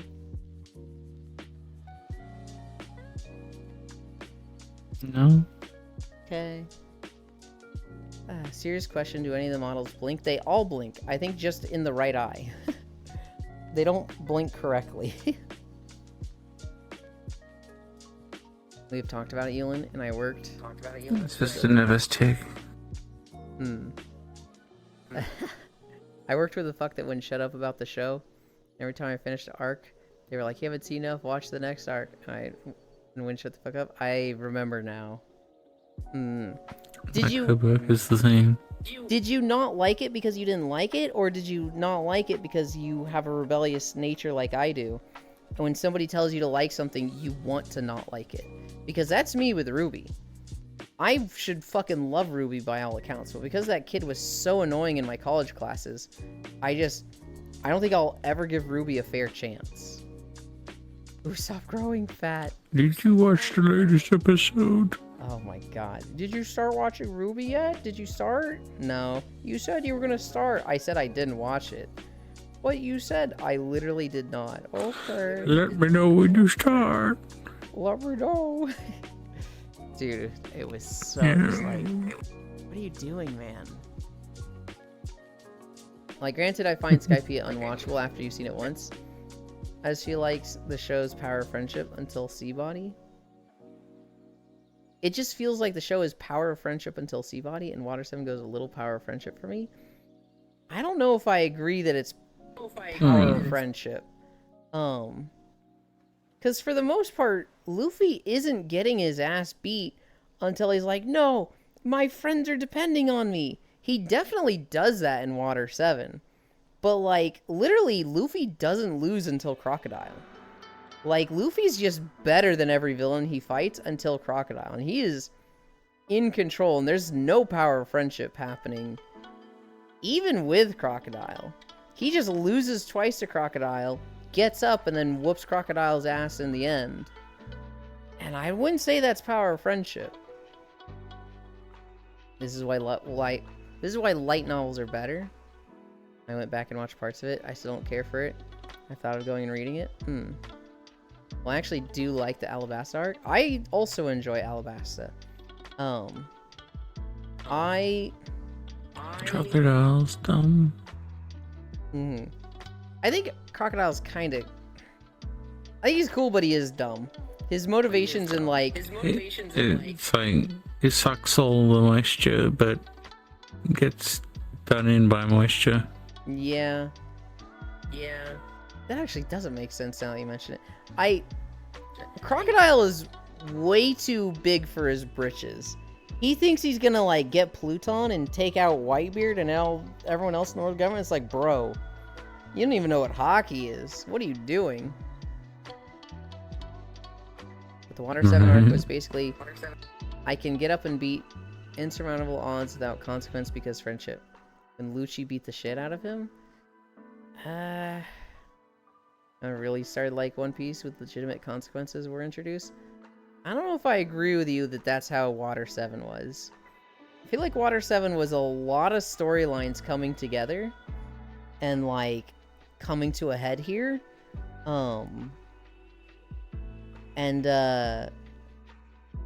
We get to see the power-ups from Luffy where he starts really flexing the Gum Gum fruit and what it can do. and they take on Enies Lobby. They almost get wiped out by the Buster Call. Luffy takes out Lucci, which is a fucking pog as shit fight. I don't know, it just feels like a lore dump with some emotional moments. I'm almost like, what are you watching One Piece for if you don't like emotional moments? Because that's Oda's strong point. Like, setting up storylines over hundreds of chapters. I didn't say I didn't like them, but you're implying that you don't. Because you're like, it's just some emotional moments. Like, isn't that a good thing? Hi, Baldir. You don't look, but there's 2 cuties behind you. There's actually 3, and a fourth one just joined us. I like the emotional moments because it's like contrasted to like the rest of it. Oh, Icy Fire isn't here. I thought he was haunting me and being invisible. Yeah, we left him. Oh no. I have a sudden urge to throw Yulin on the floor. You think that would get his back into alignment? Fuck, maybe. Yulin don't look, but there's 2 cuties. I really like the buggy arc is fun. Before that was the Axe Hand arc, which is like literally 1 chapter. That's fun.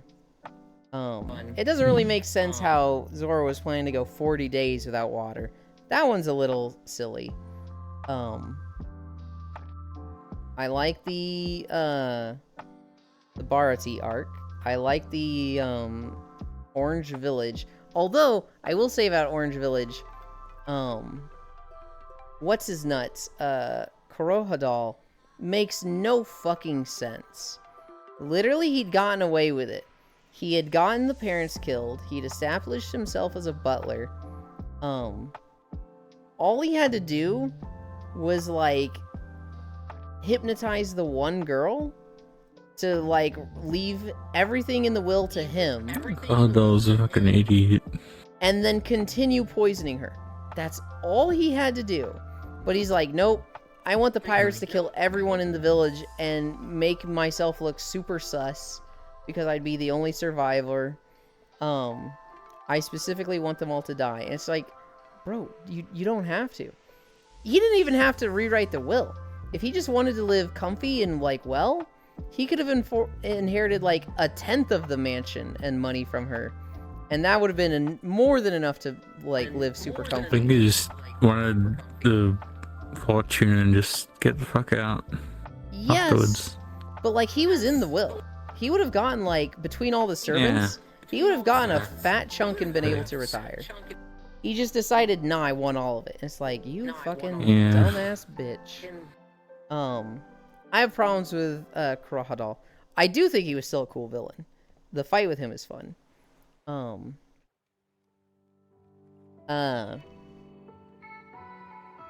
After that was the Arlong arc. That one was good. Arlong is where things get really fucking emotional. That scene with Nami just stabbing her arm, that's the one that, like, that I actually didn't cry at that scene, but I did cry at Belmare dying. I did cry at her fight with Arlong. And then they're like, I've only got enough to pay for myself, or for the 2 kids. And the mayor and the other guy are like, hey, no, these are ours. These aren't her kids. We were coming over for dinner. She has enough to pay for herself. She's like, nope, those are my daughters, and I love them more than anything. And everyone's like, aw, that's sweet, and shoots her in the face. That one fucking got me. That one fucking got me of, my children would understand that I'm just saying this to survive, and they know I love them. But I need my last words to be, I love you.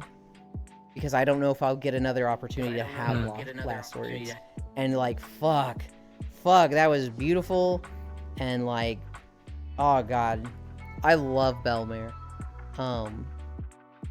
Love that mic feedback. Yeah, I think Hunt is not, well, I don't know why I'm catching in Hunts, but I don't mind. After that was Index Logtown. problems. Is it the index headphones catching it?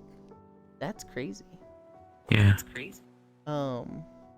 You can probably turn up the mic sensitivity, but I don't know if that creates other problems for you. You know your headset better than I do. After that was Logtown. This is when we start getting into long arcs. Then we have Whiskey Peak. This was short. Then we have Little Garden. This was fun.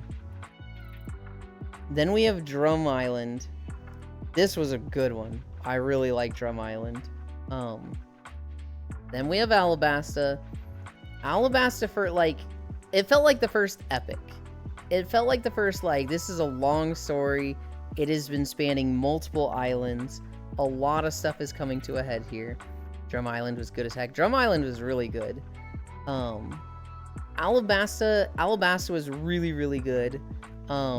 Vivi was a little bit dumb sometimes. I felt like also the Rebellion, Coda was kind of fucking dumb.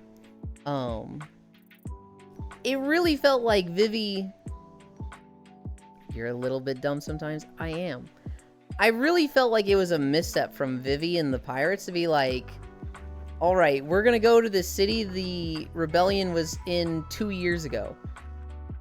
I feel like Vivi should have been like, let's go find a guard. Alright, guard. I am Princess Vivi. These are my escorts. Where is the Rebellion? Or, at the very least, I'm going to my father, take me there.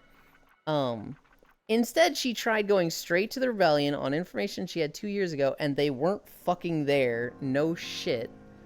And that wasted so much time, and let Crocodile just set up for so much more stuff. That was a misstep of them. Coda, you'd think for a guy that, like, met the king back in the day and knew him on a personal level, he'd be a little suspicious and at least try to fucking talk to him. To be like, hey dude, what's going on with the rain? Like, what are you doing? But no, he just goes straight to Rebellion and overthrow the royal family. I'm gonna catch up real quick.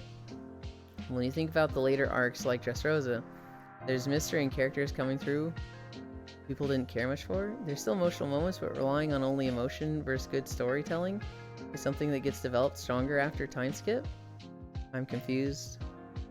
The wonder is important to storytelling. What's gonna happen next? But prior to nothing happening, to zero consequences where the crew splits up, not somebody could die? I'll disagree. Because the wonder and mystery can be important, but a lot of the time it's just how things fall together.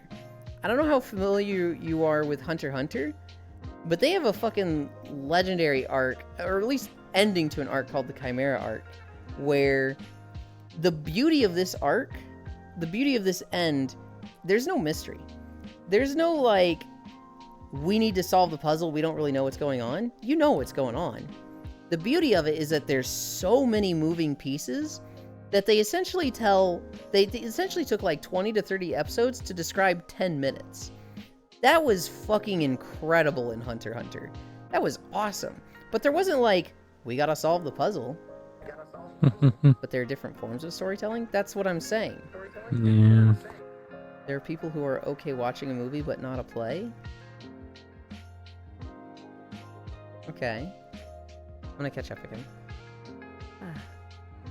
Drum Island was good as heck. You're a little bit dumb sometimes. It looks good.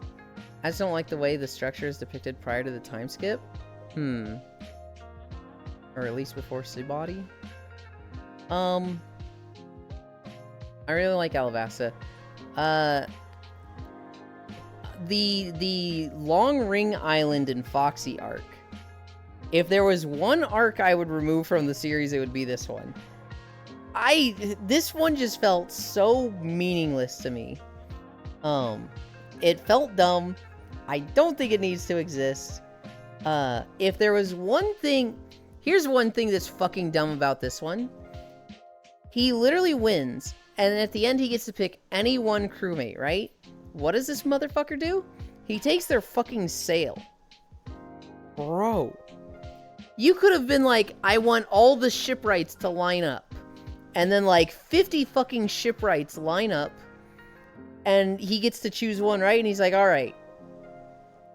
Is there anyone that doesn't really want to be in the Foxy Pirates? Is there anybody that's like a family man and wants to go home and see their like son that they haven't seen in 8 years? And out of 50 shipwrights, maybe one of them's like, you know what? I could be done being a pirate. You're in the crew now. No one has to like everything. I just don't get so takes. The problem is we always we debate the takes that are like, okay, how is this a take of yours? Zoe has a lot of good takes on a lot of things, but we always discuss the ones that seem crazy. I didn't like the end of Foxy. Also, the whole Foxy fight was just like, what the heck? Pixel just waiting to play like a little puppy. After that, we have Jaya and Skypiea, which Jaya was fucking awesome. The time they spent on Jaya was fucking rad. Skypiea, I feel like Skypiea could have been good, but it's very long, and there's certain characters in this that are just fucking stupid. I'm forgetting his name, but the Jaya warrior guy that's like the descendant from the super warrior, this guy is just a fucking tool. He's so obnoxious and so many things. Skypiea should have been, I don't know if it should have been really good. It shouldn't have been as just fucking, it shouldn't have been a slog like it was. Guy? Yeah, the guy that had the like the oh god, what were they? It's the tool in his right hand that's the legendary one that does a lot of blowback damage. And he's the only one strong enough to, like, use it without his arm getting blown off. That guy was so insufferable. Yeah. I did really like the interaction between Luffy and Enel, where Luffy's made of rubber. He's immune to lightning. Enel, who's lived his life as if he's a god, has never encountered something like this and just doesn't understand. It felt like Luffy isn't on the back foot here. Luffy isn't the one at a disadvantage like it normally feels like with every other fight. Luffy absolutely has the advantage, and the main bad guy is running away from him like a fucking chicken shit. That was awesome. I really liked that. I'd have the 50 shipwright fight, and whoever is last stand after one-on-ones you're in. Or if there's a good fucking cook. Well, they had a good fucking cook at that point. They didn't really need another. I would have just been like, I need a single shipwright. Does anybody like... Because I'm not planning to keep... I wouldn't be planning to keep this shipwright. It was like, you're here until we get a long-standing shipwright. Then you're just released from the crew. I'll give you a chunk of cash and you'll be able to go home and see your wife and kids or whatever. I would have asked if anybody was in that situation. And if they were, you're coming with me. And the Foxy Pirates would have been like, wait, we lost one shipwright who didn't want to be here of 50 shipwrights? Yeah, okay, we're That's what fine I with like. this.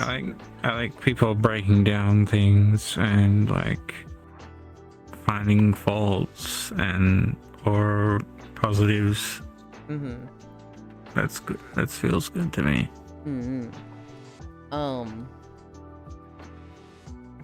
Skypiea was a slog. It has fun moments. Does it actually have fun moments? I don't know. I think Skypiea is important, but I think it has a reason for it being one of the less liked arcs. After that was the filler arc, Navarone. Holy shit. Navarone is filler, and it shouldn't be. Navarone goes so hard. I fucking love this arc. Navarone is they land in the Marine Fortress, and they hide and they're undercover, and then they meet back up and they try to escape and it doesn't work. They hide one more night and then they escape and they get away by reinflating the octopus. God, this arc was so good. Navarone is awesome. After that, the little marine base spot. Yeah, thing. yeah. That's filler. I thought it was so awesome, though. I thought they... Oh, that's spoilers. After that was Water 7. Water 7 is a lot of people's favorite arc. I like this. I like it. I like the different sections of it with, like... I guess there's 2 parts, Water 7 and Enies Lobby. There's a lot of stuff that comes to a head here and gets resolved, and I really like that. That's why I zoned out. More than most of the time, it chalks up to the fact that arguing against it is pointless. It's an opinion that I dislike it based off what I perceived from its presentation. You saw other things and actually want to see my point of view, go back and watch it after me explaining the faults I felt came through. That's a fair take. Maybe something check out your stream, not important. Okay. The hottest take I can give you is most people can't see the scope of what happened in Water 7 outside of Robin saying she wanted to live. That's mostly all they remember. Try to justify liking it because of that scene. Other people do give proper examples of why it's good, but people don't let you contest the arc for that scene alone. That's a fair take. That is a really big and important scene.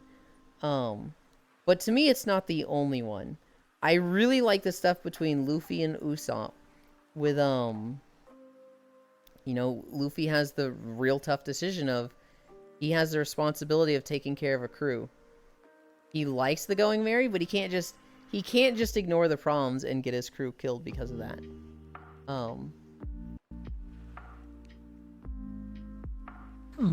And so, I opened up Discord to see what Fee-chan sent me. That puts him at odds with Usopp because Usopp, you know, the ship means more to Usopp because it came from his childhood best friend. And so he's unwilling to see the logic and reasoning. That puts him at odds, and Usopp leaves.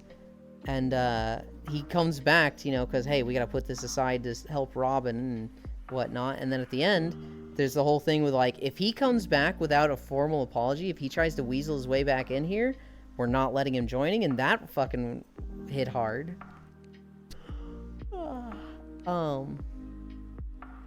I like Iceberg. I really like Iceberg carrying on the will of Tom and, like, being so cautious and hiding from the world government, but something that he didn't even do causes the world government to catch on to the Pluton plans. And it's like Iceberg's war against the world government for 10 fucking years. That's like, oh god, that's intense. One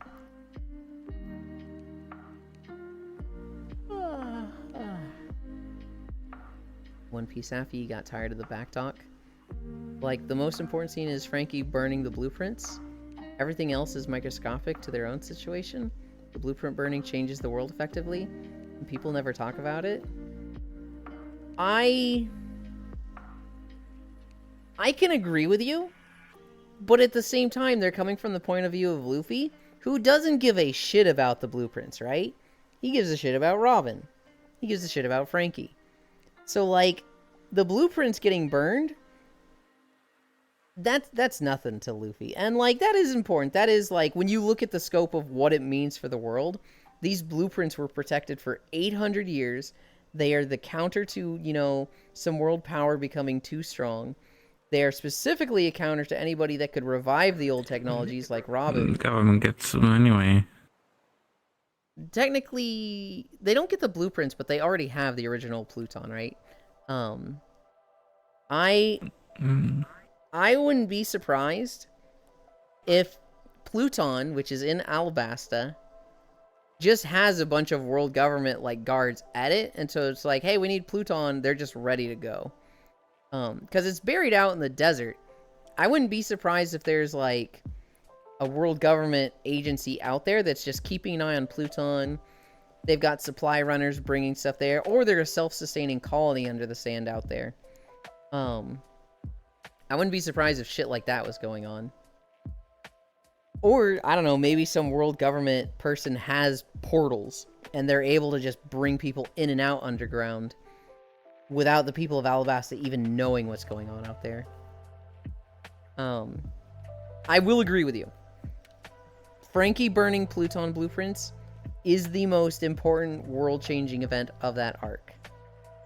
But I didn't cry at the blueprints being burned. I cried at Robin screaming she wants to live. What are you doing with that child, Elin? They're not a child, they're a doll. They're older than me. Time to bug Yuli? I just feel like Oda plays the long game, and anything that reflects toward the long game is much more interesting. If anything, Yulin's the child. See, I just don't understand that, Zoe. Because everything with Robin was the long game there. Robin, you literally met her at Whiskey Peak, which is around, like, episode 60.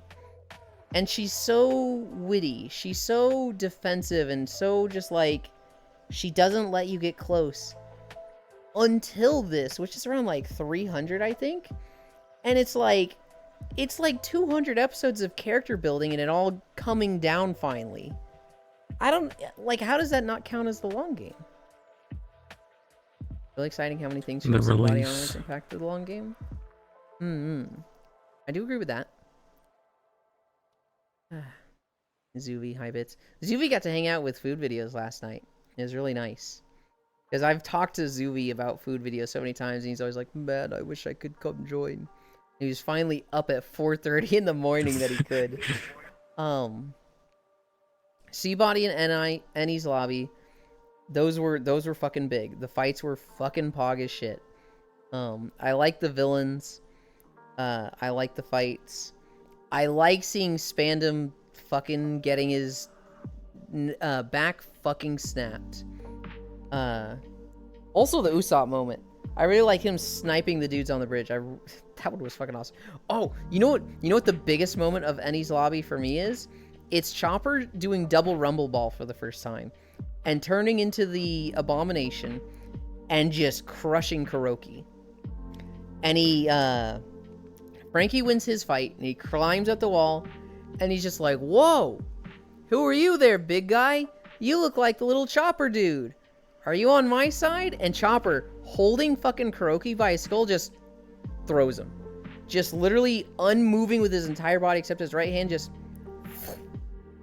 And he goes off into the fucking sunset. He's literally Team Rocket blasting off again, thrown with such force. And Frankie is just dumbstruck there, just like...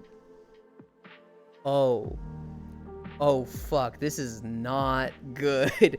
That scene is probably my favorite from Annie's lobby, with just like, holy shit, the just intensity of that scene is so good.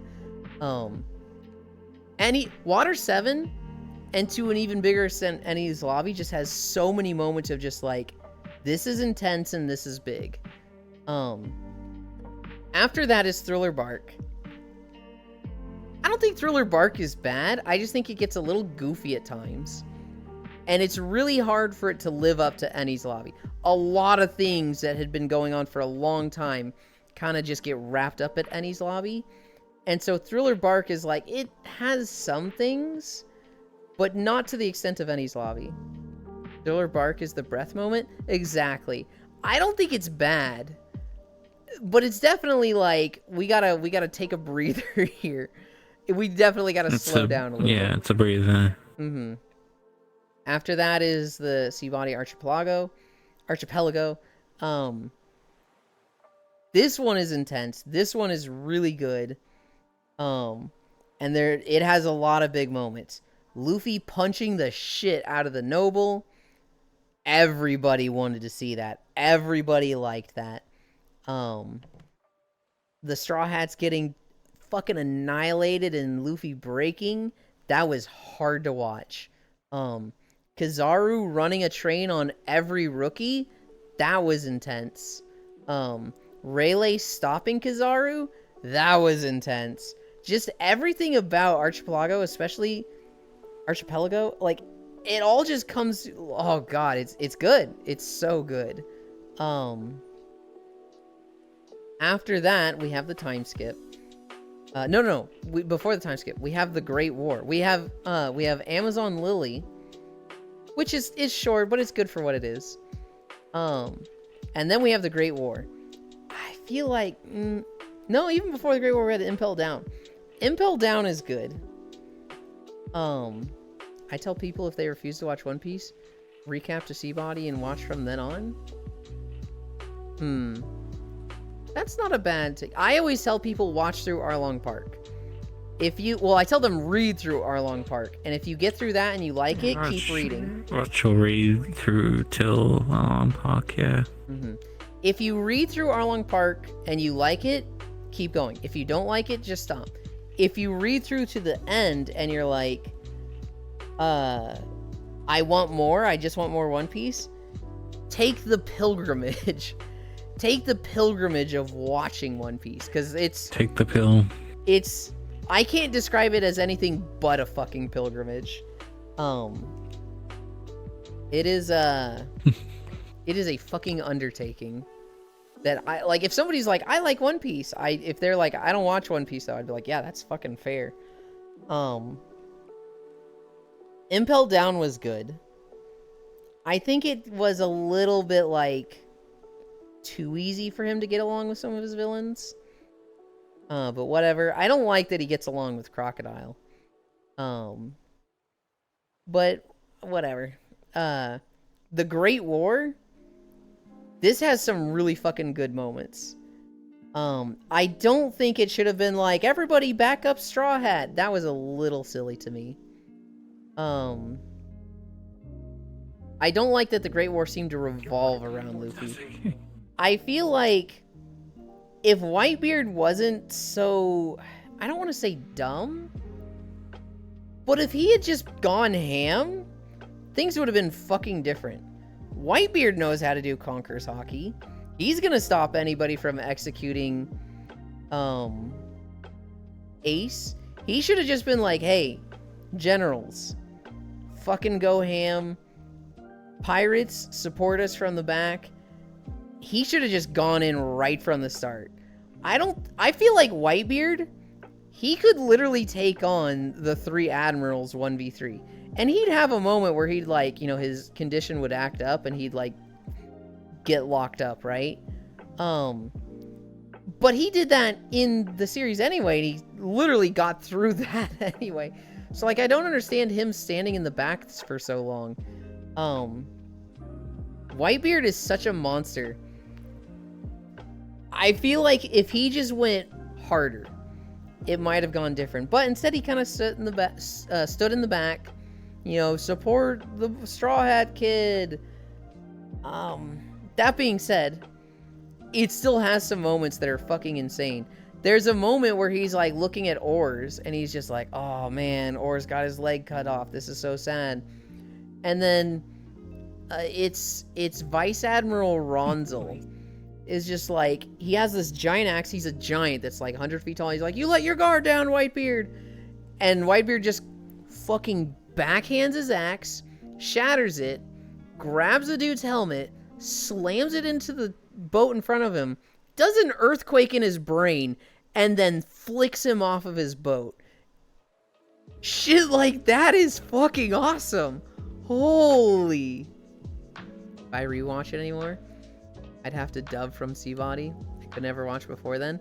I want to watch the redo that they're doing. They're redoing the entire anime at a better pace, and I'm very interested in that. Attack on Titan time skip. Tatake. I actually haven't seen a single episode of Attack on Titan. It's hard because that was the only way that we could be shown true consequences to failure. Yeah, I don't know. The Great War, I feel like it drug on way too fucking long. Definitely with the anime. I feel like Whitebeard played it wrong, which, that's fine. A character can just be wrong, right? And clearly Whitebeard was here. Sad what happened to Ace. I really liked Ace before this, but, I think he goes out like Kamina, where it's like, it's sad, it sucks, you really like the character, but goddamn does it have a lot of meaning, and it would have been stupid if no consequences if Ace got out fine. I think it was, storytelling-wise, good that he died. Oh god, that's hurtful to say. Said that. I can't believe you just said that. I know. After the Great War, we've got the Wow. time skip. We've got they meet back up. They go to Fishman Island. I like Fishman Island. I didn't like the fight with Hody. I didn't like that it goes into the water and Luffy's like, I have a devil fruit ability and I'm going to fight you in water where I'm significantly weakened and not supposed to be able to move. That was stupid to me. I feel like he should have whooped his ass in the plaza and it should have ended there. Now I get it. They wanted to show Luffy at a disadvantage. They wanted to show Hody, you know, at his absolute best. I feel like it shouldn't have gotten there. I feel like Luffy should have just whooped his ass in the plaza and not let it get to fighting up in the water. After that, we have Punk Hazard. Punk Hazard is really good. The Straw Hats get split up. There's the shenanigans with heart swapping. There's the political intrigue of like they form an alliance with Law and what does this mean? Punk Hazard was good. Not the greatest thing ever, but it was good. Then we have Dressrosa. Dressrosa was really fucking good. Dressrosa was a lot of stuff from the Hazard old was world. dumb except for the Harpy Lady. Dude, that is literally like the prettiest character to my eyes. Or to me. And like, again, this plays into my curse. If I pick a favorite character, they fucking die. I vocalized Monet is my favorite One Piece character. And what fucking happens to her? God damn it. Literally always happens. Yeah. It changes the world state finally. Adding Law added its own version of darkness to their crew. Since before then, death wasn't on the table. Well, it kind of was. What do you mean by death wasn't on the table? Dressrosa is really good. It was really cool to see this villain that we've seen, like the crew members weren't going to kill people. I feel like they've killed people. I feel like Zoro has done a few people in. Maybe he hasn't, but I feel like we could look between some of the characters that Zoro has fought and been like, yeah, that guy's fucking dead. He ain't surviving that. But Law led to both Monet and the other dude, Virgo. Law 100% Virgo. Law 100% killed Virgo. Law wasn't trying to kill Monet, but he was like, he did a little switcheroo as protection. Being like confirmed dead? Yeah. Law 100% killed Virgo. With Monet, so he to earn his trust, he offered his heart. And then he did the switcheroo where his heart was not Monet's heart. And so that wasn't him specifically like killing somebody. Like if he had defeated Monet in a fight, he would not have killed them, right? It was just like, hey, this guy is going to think they're killing me and it's going to redirect there. So yeah, that 100% introduces death. I see your point there. It does feel a little bit like an asterisk. It's not like Law is going around killing this person. Although he did 100% do that to Virgo. But Virgo, beat the shit out of him in the past. I think before Virgo's death, I don't think a Straw Hat or associate literally killed someone. I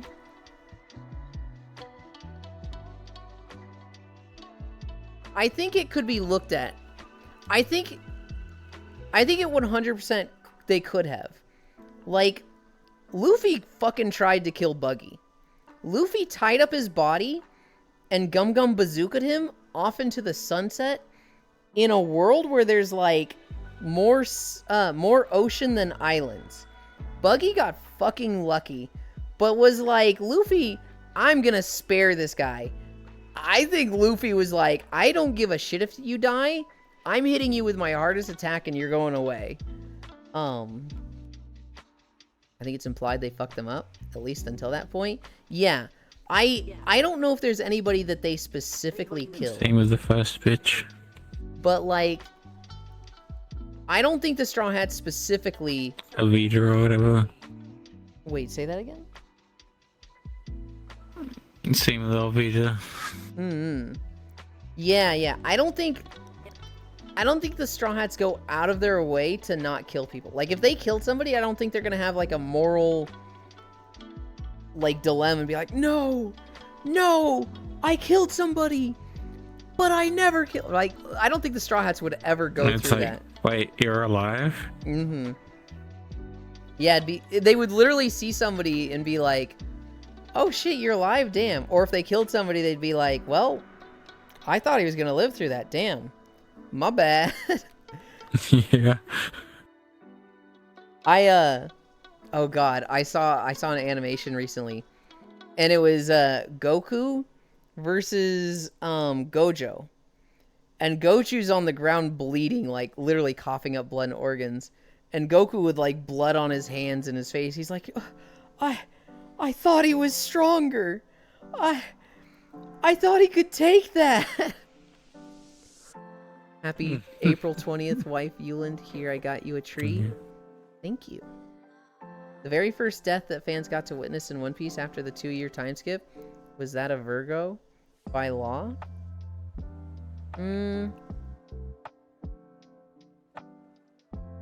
Was there not a character that died in Fishman Island? I know it says deciduous tree, but I read it as delicious tree.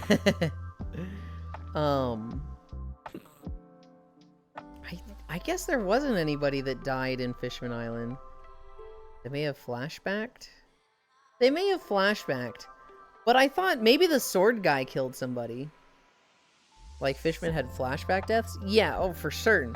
We saw that fucking mermaid queen die like 7 times, I swear to God. And Fisher Tiger like 5. Holy. But I'm trying to think if anybody at that time died. Did any of Hodie's men die? Did any of the like the native islanders die? I would have thought.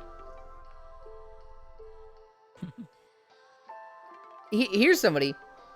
The crew of the swamp guy. I think they lived. Like, I think Oda brings them back and be like, hey, they actually survived. But like, I saw their bubble get crushed by the Kraken, and I was like, they're fucking dead. They're fucking gone. Ain't no way they're alive. But I think they might have actually survived. Keep forgetting about that guy. And he crawls back. I'd have to look into like the swamp guy if his brother and the rest of their crew died. No, actually, wait, hold on. The first death, we saw that a guy got buried alive. A guy on Seabody Archipelago. Or, God, I want to say Archipelago every time. It's Archipelago. A guy on Seabody, he disrespected the swamp guy and his brother, and they buried him alive. The Marine that was eavesdropping. We know that guy died.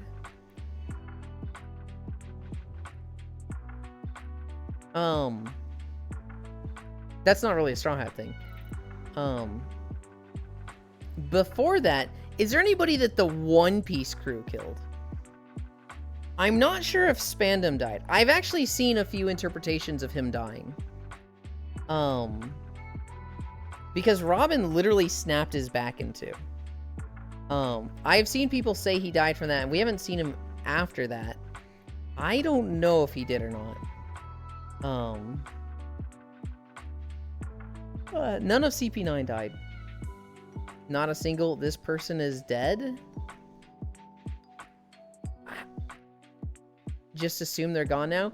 You have to do some real hard, like, hoop jumping through for them to not be dead, though. They buried that Marine alive, and then hours go by with nobody coming in to save him. If you think they let him go after that, like he's dead. We didn't see a body, but he's fucking dead. Virgo is the first confirmed death by an associate on screen. I guess, but that's such a technicality and such a, like, splitting hair way to describe it. But yes, I guess if you word it that way, yes.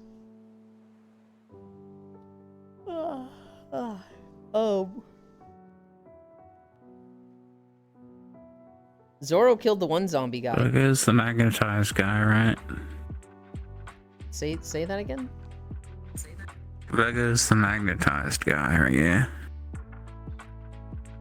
Did he have a devil fruit? I actually don't remember. Yeah, he did. Yeah, the magnet. Yeah, he would have. I don't remember his power at all. I just remember him doing full body armament hockey and having a bamboo stick. Yeah, he had like a magnetized fruit.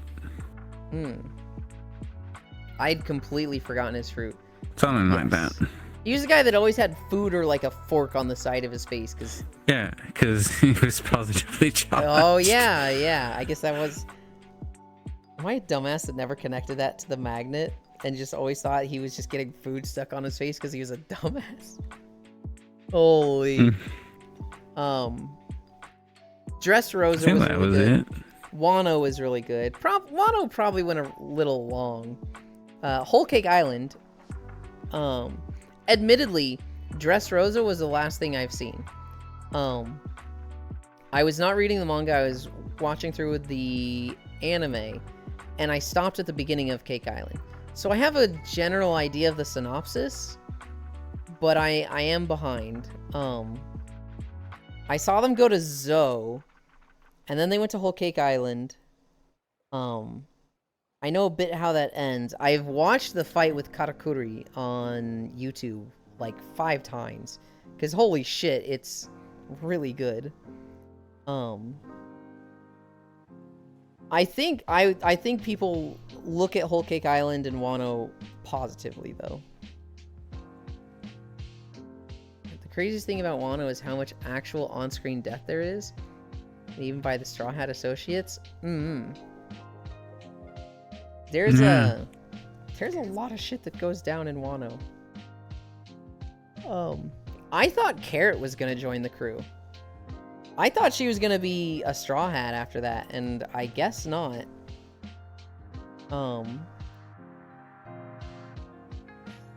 So how did the crew feel like one trip across the ocean?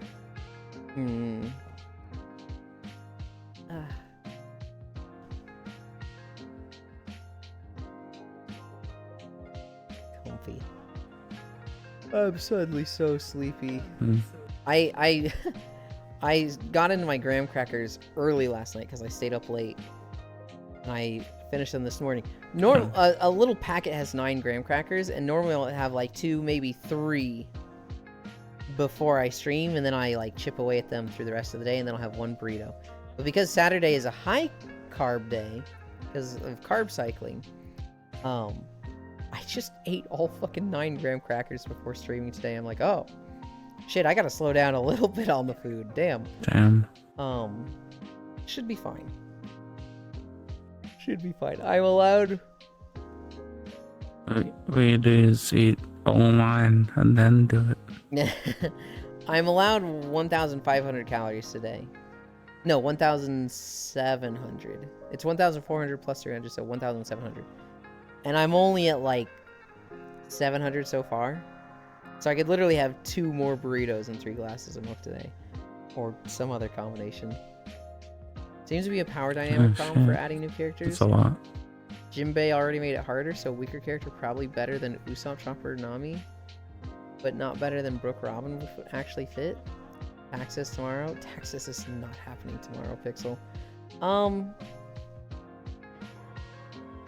Yeah, I would have been good with Carrot joining. I don't think... Oh god, what's their name? The I Am Odin character with the Kirin fruit. I would have been okay with them joining, but I think it makes more sense for them to not join.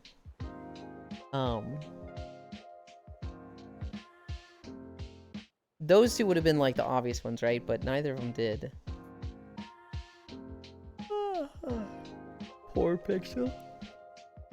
I mean, maybe it'll go all the way till Saturday. You know, it could happen.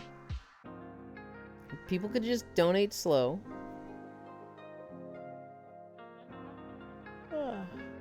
Karen, I think it's hard to join that space because her buffs probably put her on the level of Sanji. Yamato is barely weaker than Luffy, non-awakened.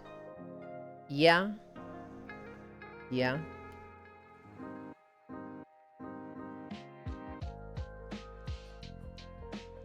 I don't know. I'm okay with them having a shit ton of strong characters like that, though. Because you know the end's gonna go crazy. There's gonna be a lot of returning characters and a lot of new characters. There's gonna be a lot of, like, busted strong people that I don't think Luffy could take on all on their own. Even just the clash with Blackbeard when that happens. They want Sanji to be strong. There's a lot of heavy fucking hitters in that crew. So put Sanji a lot lower in both instances. I'm okay with Sanji being lower. As long as Zoro is the second strongest, I don't really care about the rest of the power scaling of the rest of the crew. I don't think Sanji necessarily needs to be on level with Zoro or third. Is Zoro stronger than Jinbei? I actually don't know on that one. I gotta watch one of those Microsoft Movie Maker power scaling videos. Yeah, Jinbei's definitely not that, yo. But in a swing fest? I like your description of that.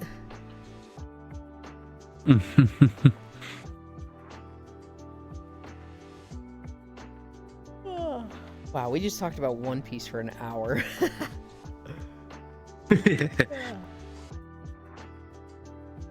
Oh, guys, the trade in One Piece. I like the trade. Who is alive? Oh, they're doing the podcast. I thought the trade was a cool idea. After the trade, I never saw the ending. Hope the train lived. There's this person. There's this person.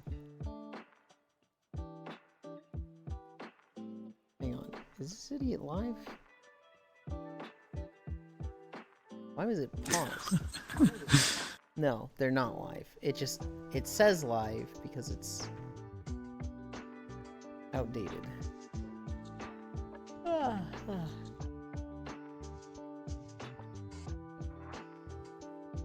Who is playing what? That's what I want to look at.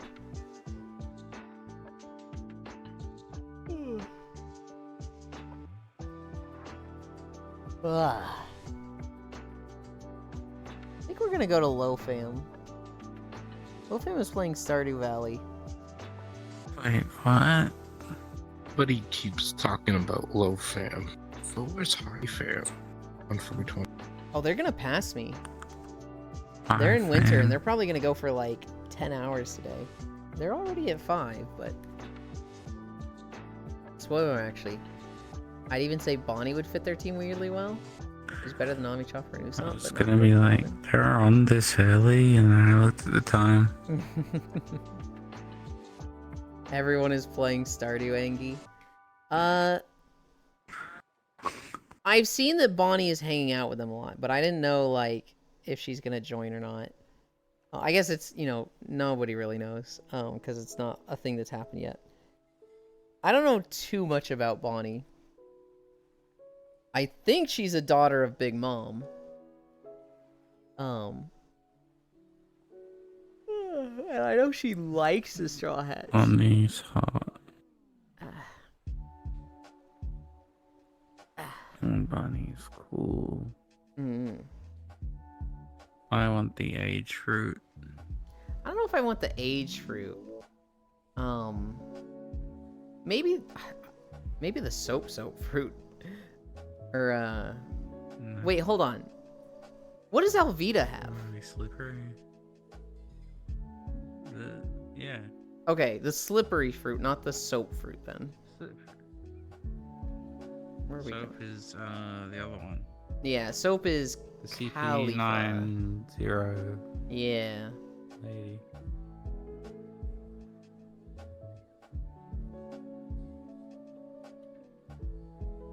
Alright, behavior. Look at me, auto level. I want to get one of those like Oops, I slipped in non-canon food. movie fruits. It's like, I can't remember the movie fruits. Okay. I'm gonna take a nap. We are gonna go to LoFam. They're playing Stardew, and I enjoy his Stardew days.